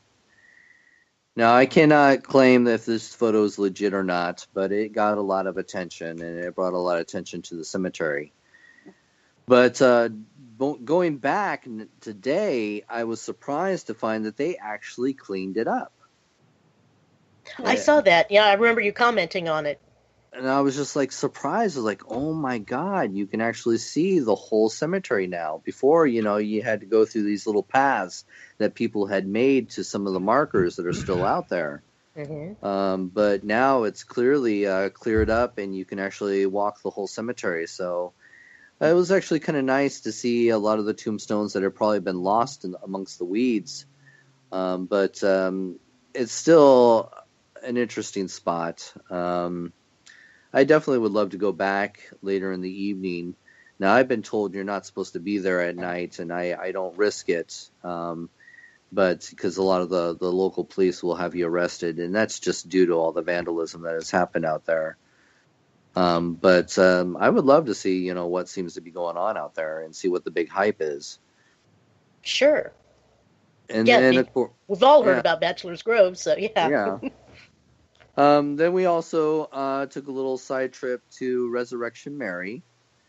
And Resurrection Mary is a cemetery not too far. It's about 10-15 minute drive from Bachelor's Grove Cemetery. And this is at Resurrection Cemetery. And another very well-known story about a young lady that's seen walking along the street, and people driving by will pull over to give her a ride, and she always asks to be dropped off in front of the cemetery. And of course, people will drop her off, and they'll see her get out of the car, and she, walks towards the gates, and then she just disappears. And one of the more famous stories was a young man saw this woman at a dance, a local dance, and she was, kind of standoffish, but he was very attracted to her, so he ends up, talking to her and dancing with her, and then, a little later, she's like, I have to go, and so he decides to give her a ride, and of course, she's cold, and so he puts his jacket around her, and he takes her. She has to be dropped off in front of the cemetery, so he gets out and opens the door for her, and she gets out of the car and goes, through the gates, and he doesn't see her again. She just disappeared. And the next day, he goes back, to find out, where she had gone to, and he finds his jacket, under a tombstone. Oh my! So there have been these stories about this, young lady that just, wanders the local streets around the cemetery. So we got to visit that place. So that was kind of cool. Then, of course, after our 2 days of filming at Shakers, I had to take, David back to the airport. He flew out, and me and Michael continued our haunted road trip back down towards Nashville, because I had my flight out of Nashville. Mm-hmm. And we, of course, checked out quite a few stops along the way. But I have to say that my favorite was actually Jailer's Inn, which actually was a pretty cool place. That looked really cool. Yeah, and Jailer's Inn is a really cool bed and breakfast. It's an old jail that's been converted into a bed and breakfast. And it actually, yeah. And so it was actually a really cool place. We stayed there for the night. And we had some pretty interesting things happen on that one. I think Michael definitely was attracting the spirits. He got, I think, a couple of EVPs. He had some responses with his K2 meter. But it was really cool to be able to sit in the old jail cells. You know, our room used to be one of the old cells as well. So great history there. And then they have a cemetery right behind them, an old, cemetery that they had let us, investigate in the night as well. So that was fun. And then, of course, we also stopped at 100 Steps Cemetery. And 100 Steps Cemetery is another one of those local legends where apparently if you climb the steps in the cemetery to the top, you'll be greeted by a ghost that will tell you, how you will die. And if you can calmly walk back down the steps to the end, you can alter your future. If you don't, of course, you will die that whatever way he described that you would die. So we visited that place, and that was definitely pretty interesting. And then we also, let's see, where else did we go? Oh, we went to the Willard Library. And that place is also famous for its ghost that appeared on their webcam. In fact, they were the first to put out a ghost cam. Oh, wow. Okay. Yeah. And so, people would spend hours watching their webcam, and people would actually capture this woman that would appear in the middle of the night in this old library. And she'd just be walking around. So we got to check that out. So that was a lot of fun. I can't tell you how long I spent just watching those cameras for a while. Just hoping. Nope. And then, of course, we checked out Cave Hill Cemetery, which was a beautiful, huge cemetery. Lots of statuary. So we checked that out. And, of course, I took lots of pictures of that. But I think the most interesting part of our trip was one of our last stops. And that was actually the Gates to Hell. So, oh boy. Yes, the Gates to Hell is in Kentucky. Yes, it is. I can vouch for that. I actually am the watcher of the Gates of Hell. So there is a story that there is a cemetery in the middle of nowhere that has the Gates to Hell. Okay, so of course me and Michael are intrigued, and so we find out where it is. We find, a map to get there. And because there's no address that we could find that would actually get us to the right location.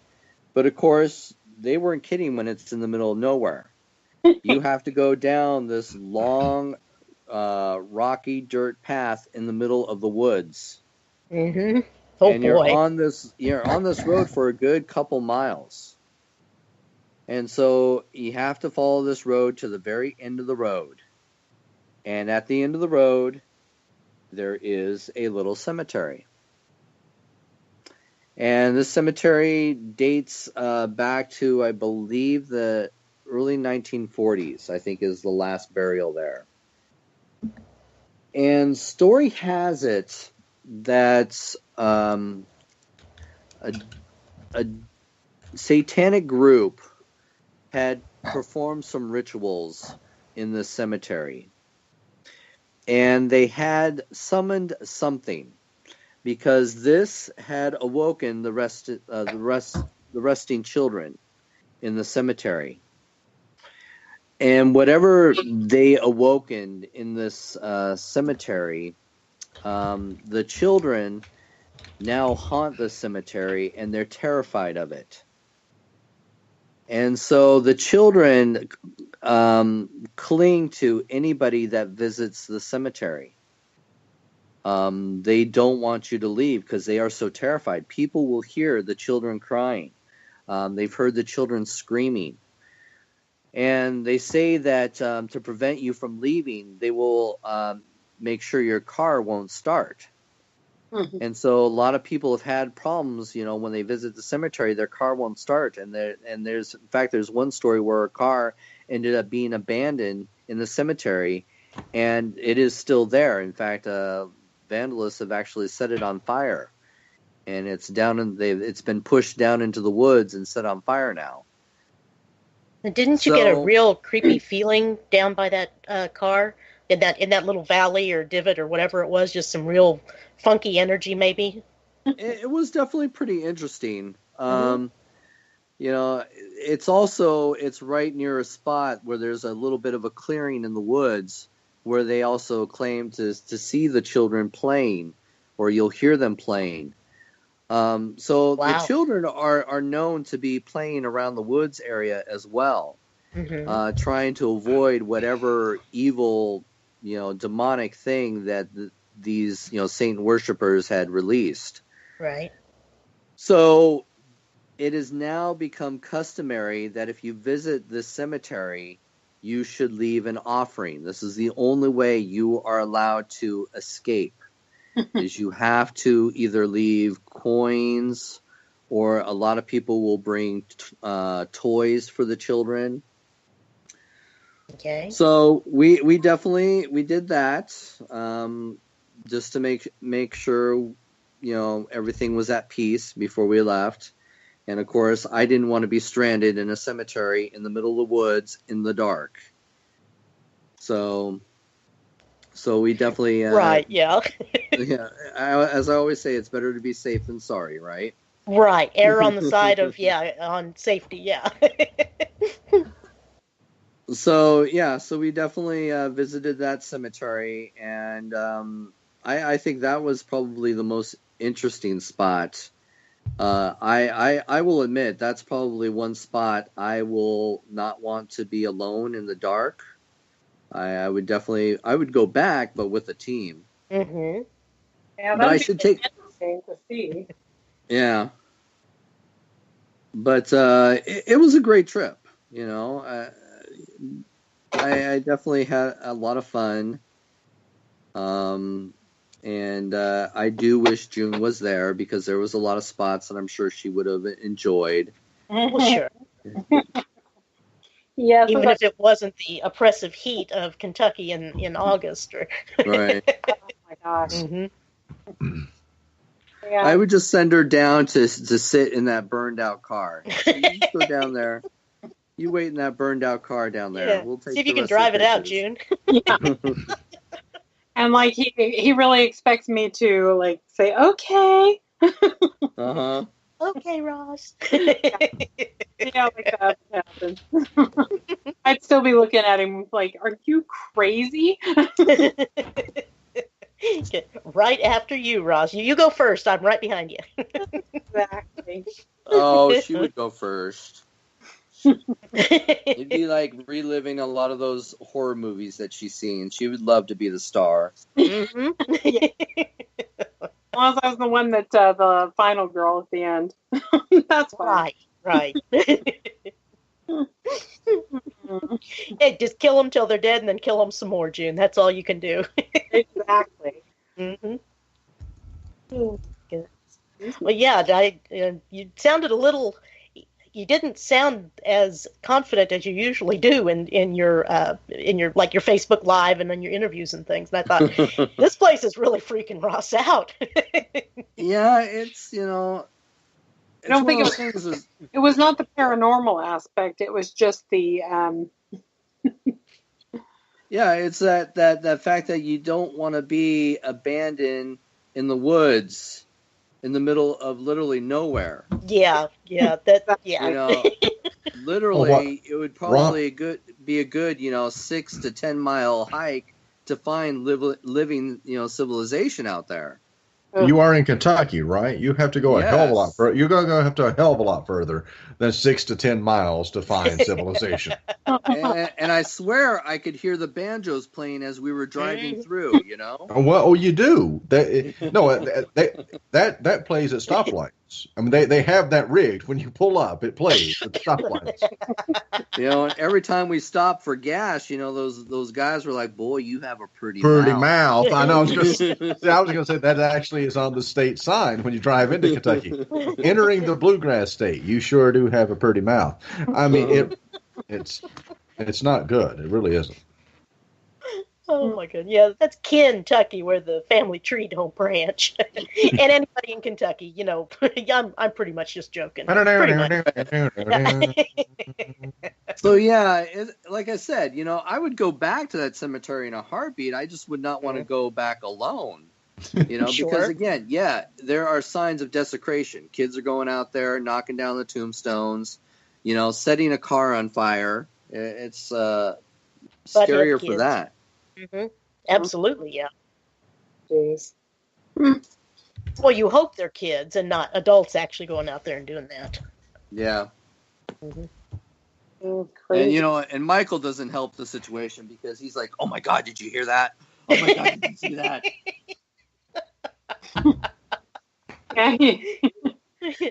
Michael, I was right there with you, and I heard nothing.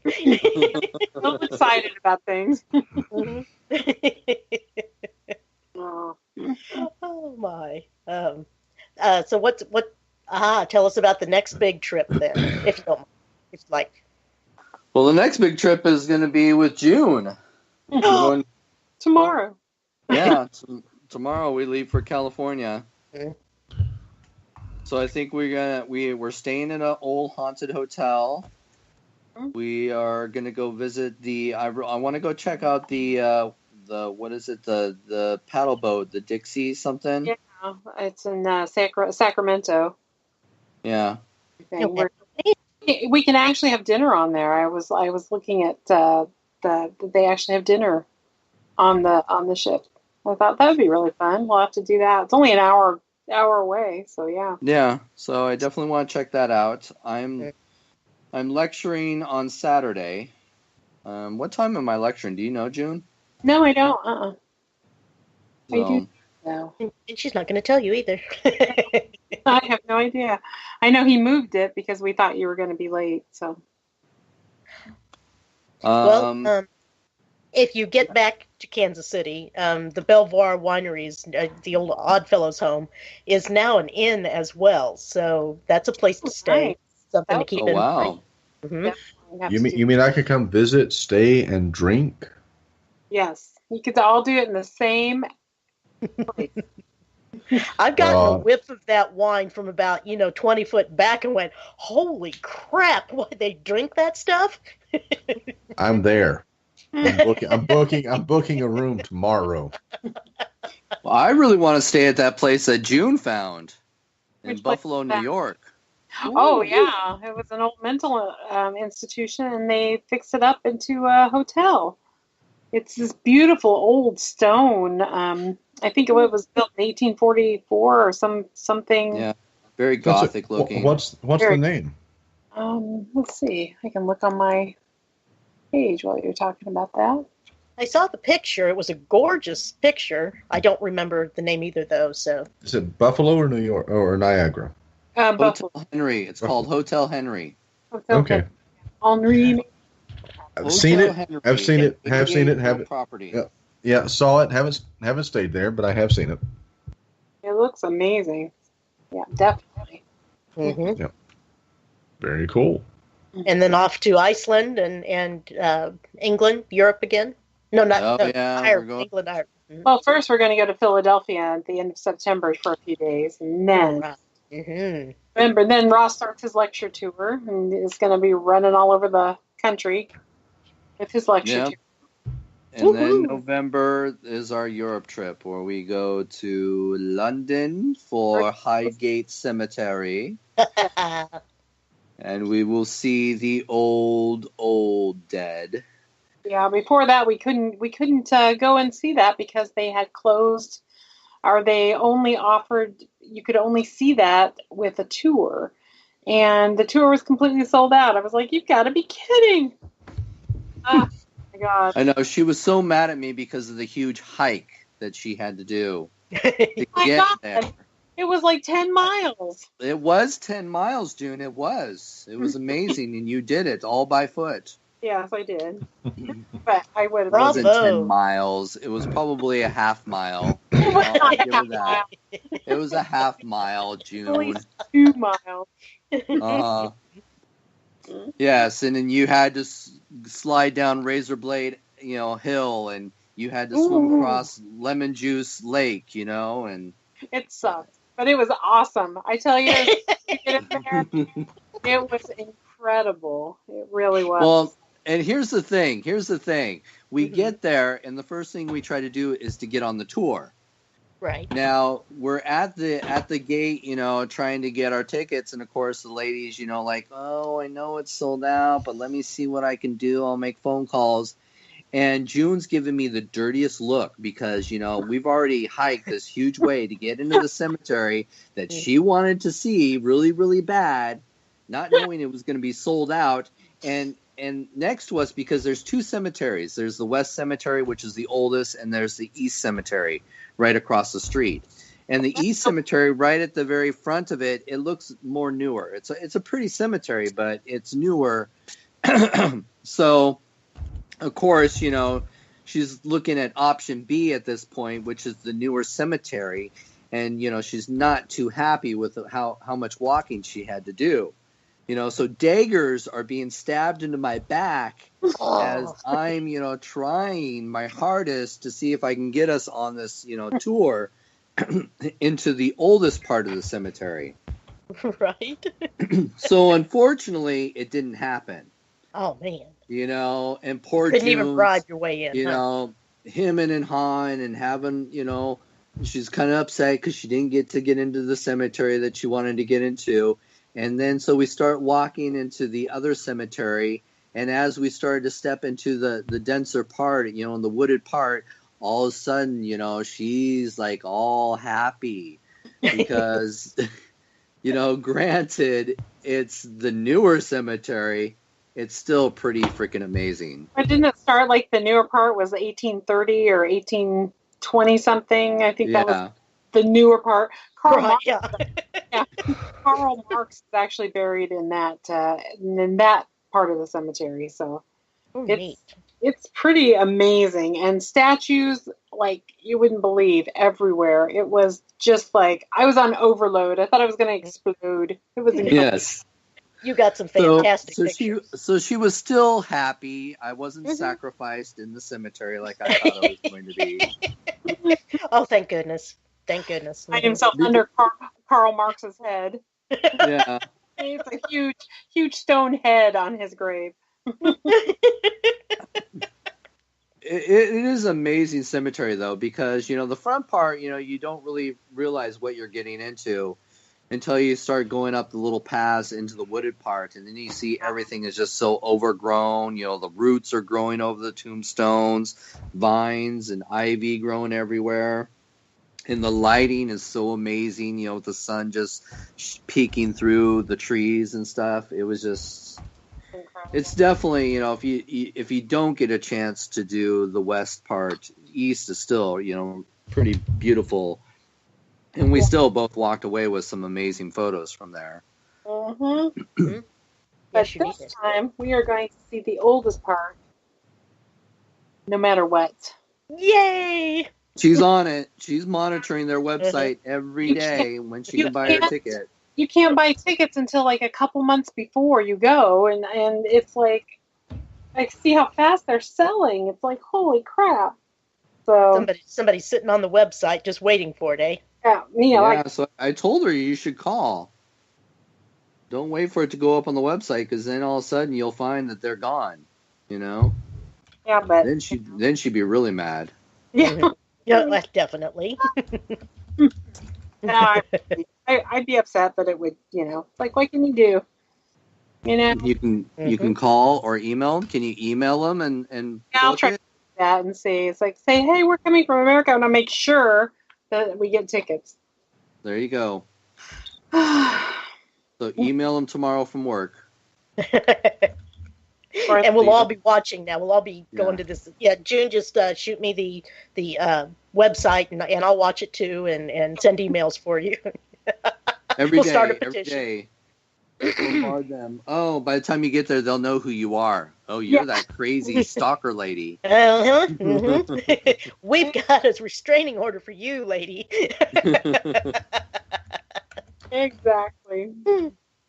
But, well, I guess I need to be doing a little more packing. Okay, alrighty. I was just thinking we had taken up quite a bit of y'all's time. that Thank was- you so much for being here. Yes, thank you guys. It always a pleasure. And we want to have you guys back on after the trip to Preston Castle. That would be so much fun to hear about the trip.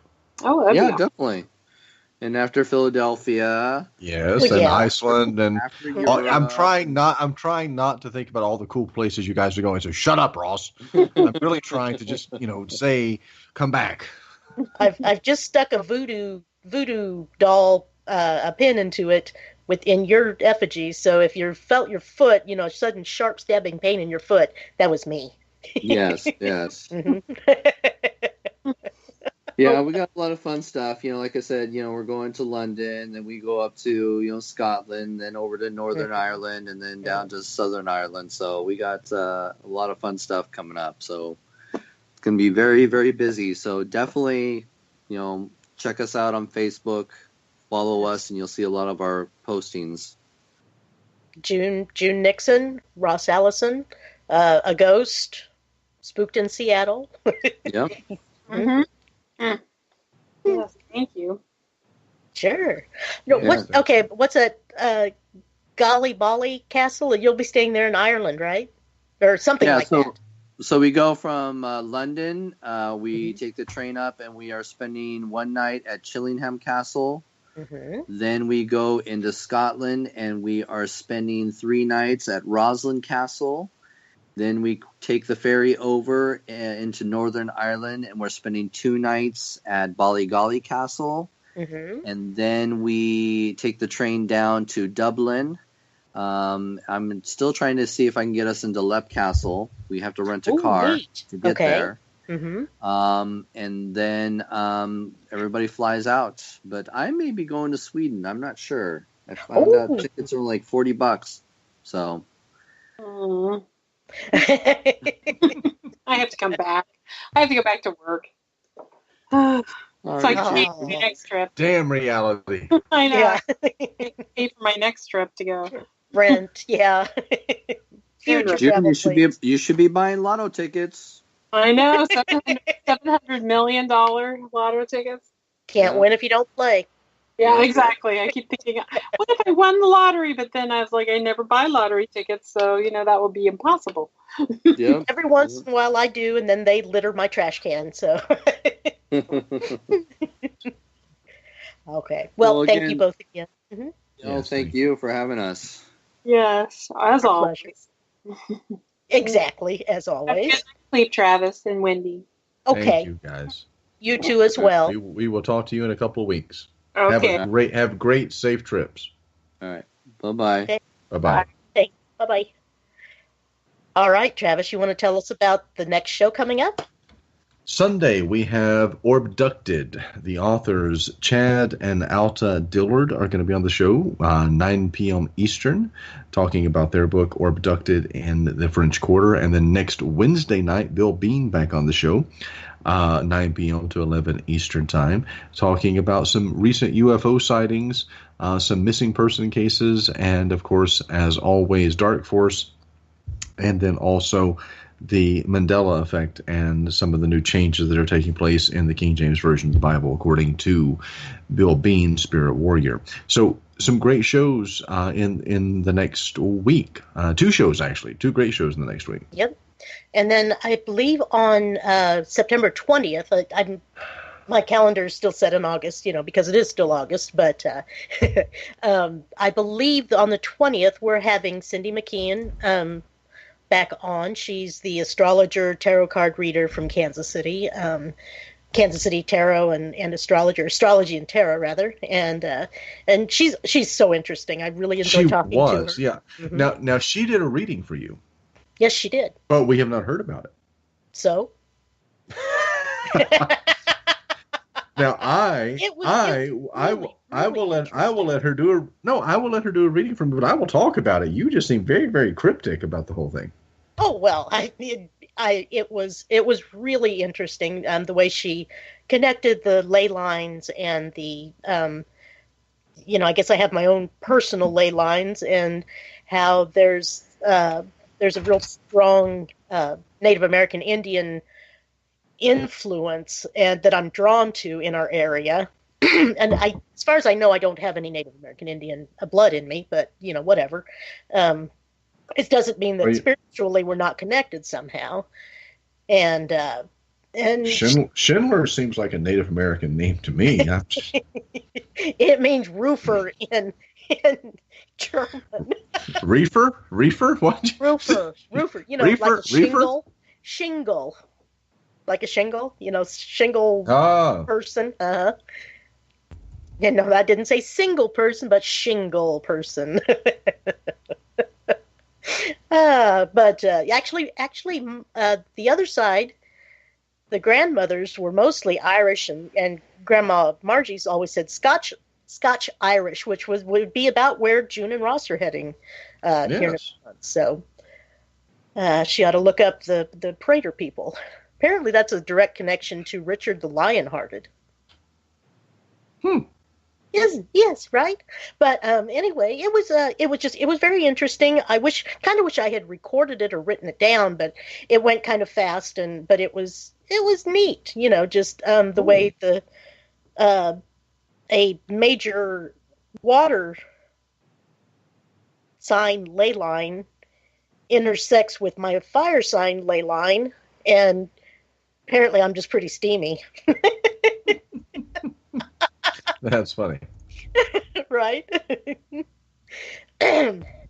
But it was very professionally done. She does it on Skype, and she shows you the actual charts and the ley lines and the different quadrants of your of the Billy Bobber. Like Billy the Bobber. That's technical. Yes, it is completely technical. But I guess the astrological world around you, your circle of phases and things going on in your life and what have you. And I don't know. Okay. Yeah. Well, I'm going to have her do one for me, and then we will actually, because I can only imagine how freaking interesting mine's going to be. So that should be awesome. That should be awesome. Very. I still haven't seen Carly respond yet. She was going to sweep. She may not have heard the ding. We got to keep going, Travis. What are you No, we can't. It's 11:30. No, it's not. It's 10:25. 11:25. 10:25. Not in my world. And my the world says revolves around my world now. What is yes, up with it that? does. Well, because I'm going to trace my lineage back to the Trump family tree, so the world fucking revolves around me. I hear it's illegal to make assassination jokes, but I didn't make an assassination joke. You didn't. I thought about it. You were going to. I know. I was going to. I didn't make one. All on me. Carly's online. Let's see. There she is.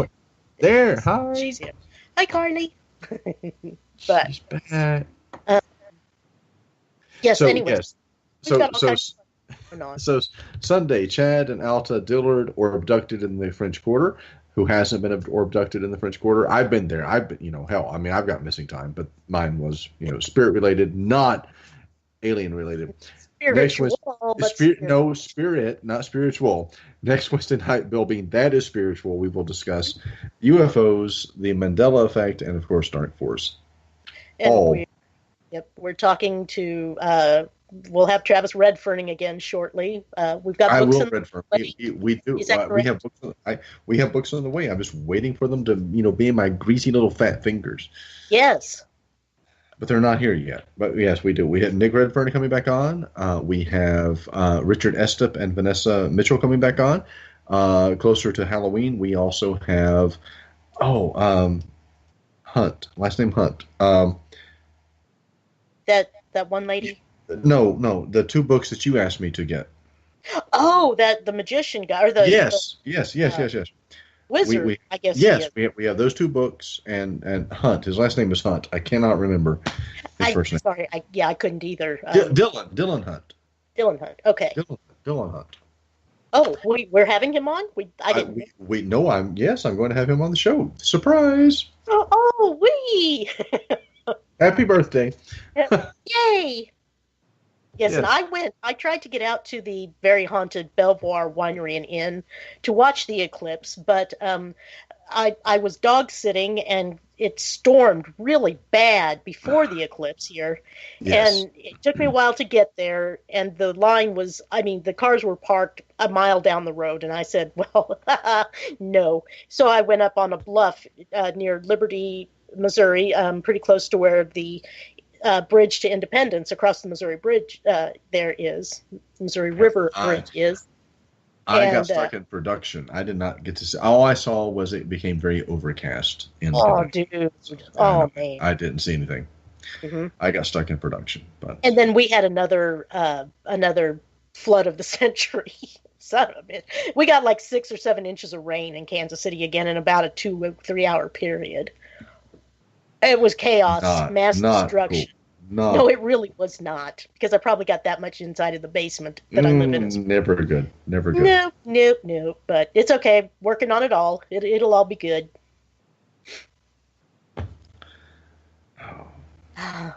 All right. So if you have show ideas, if you've listened tonight and enjoyed it, and you can certainly follow us on Spreaker. You can get a hold of us on Facebook under Mystic Moon Cafe Radio.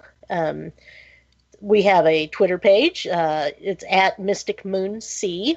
And golly, you can always email us as well in mysticmooncafe@gmail.com.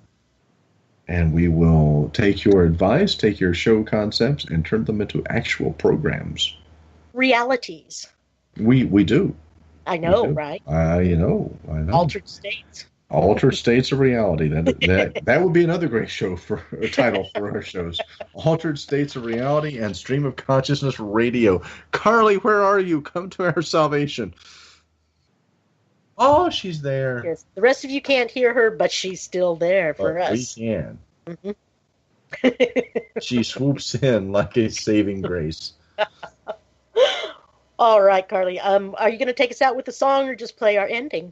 Oh, wait. Are we supposed to pimp your the show coming up about what was it? Divorced. Right, Coach Judy. Yes, and I apologize. I did not record that. I will do it tomorrow. Today turned into the day from hell.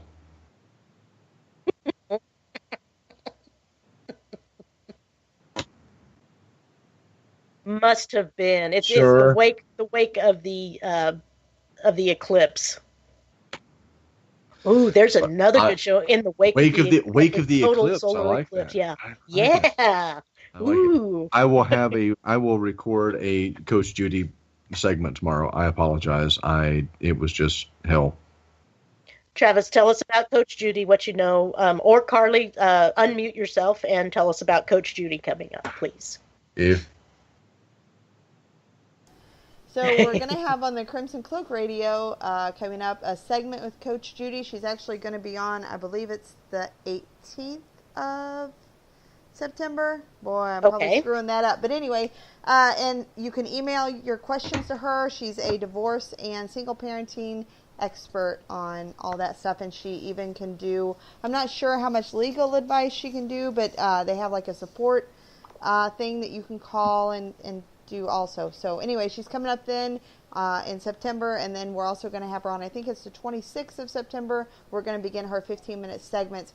Next time we'll get you the email. Sorry about that. Okay. Cool. And that was our own Carly McCracken. No. Which is why I was supposed to record them, but it was a day from hell.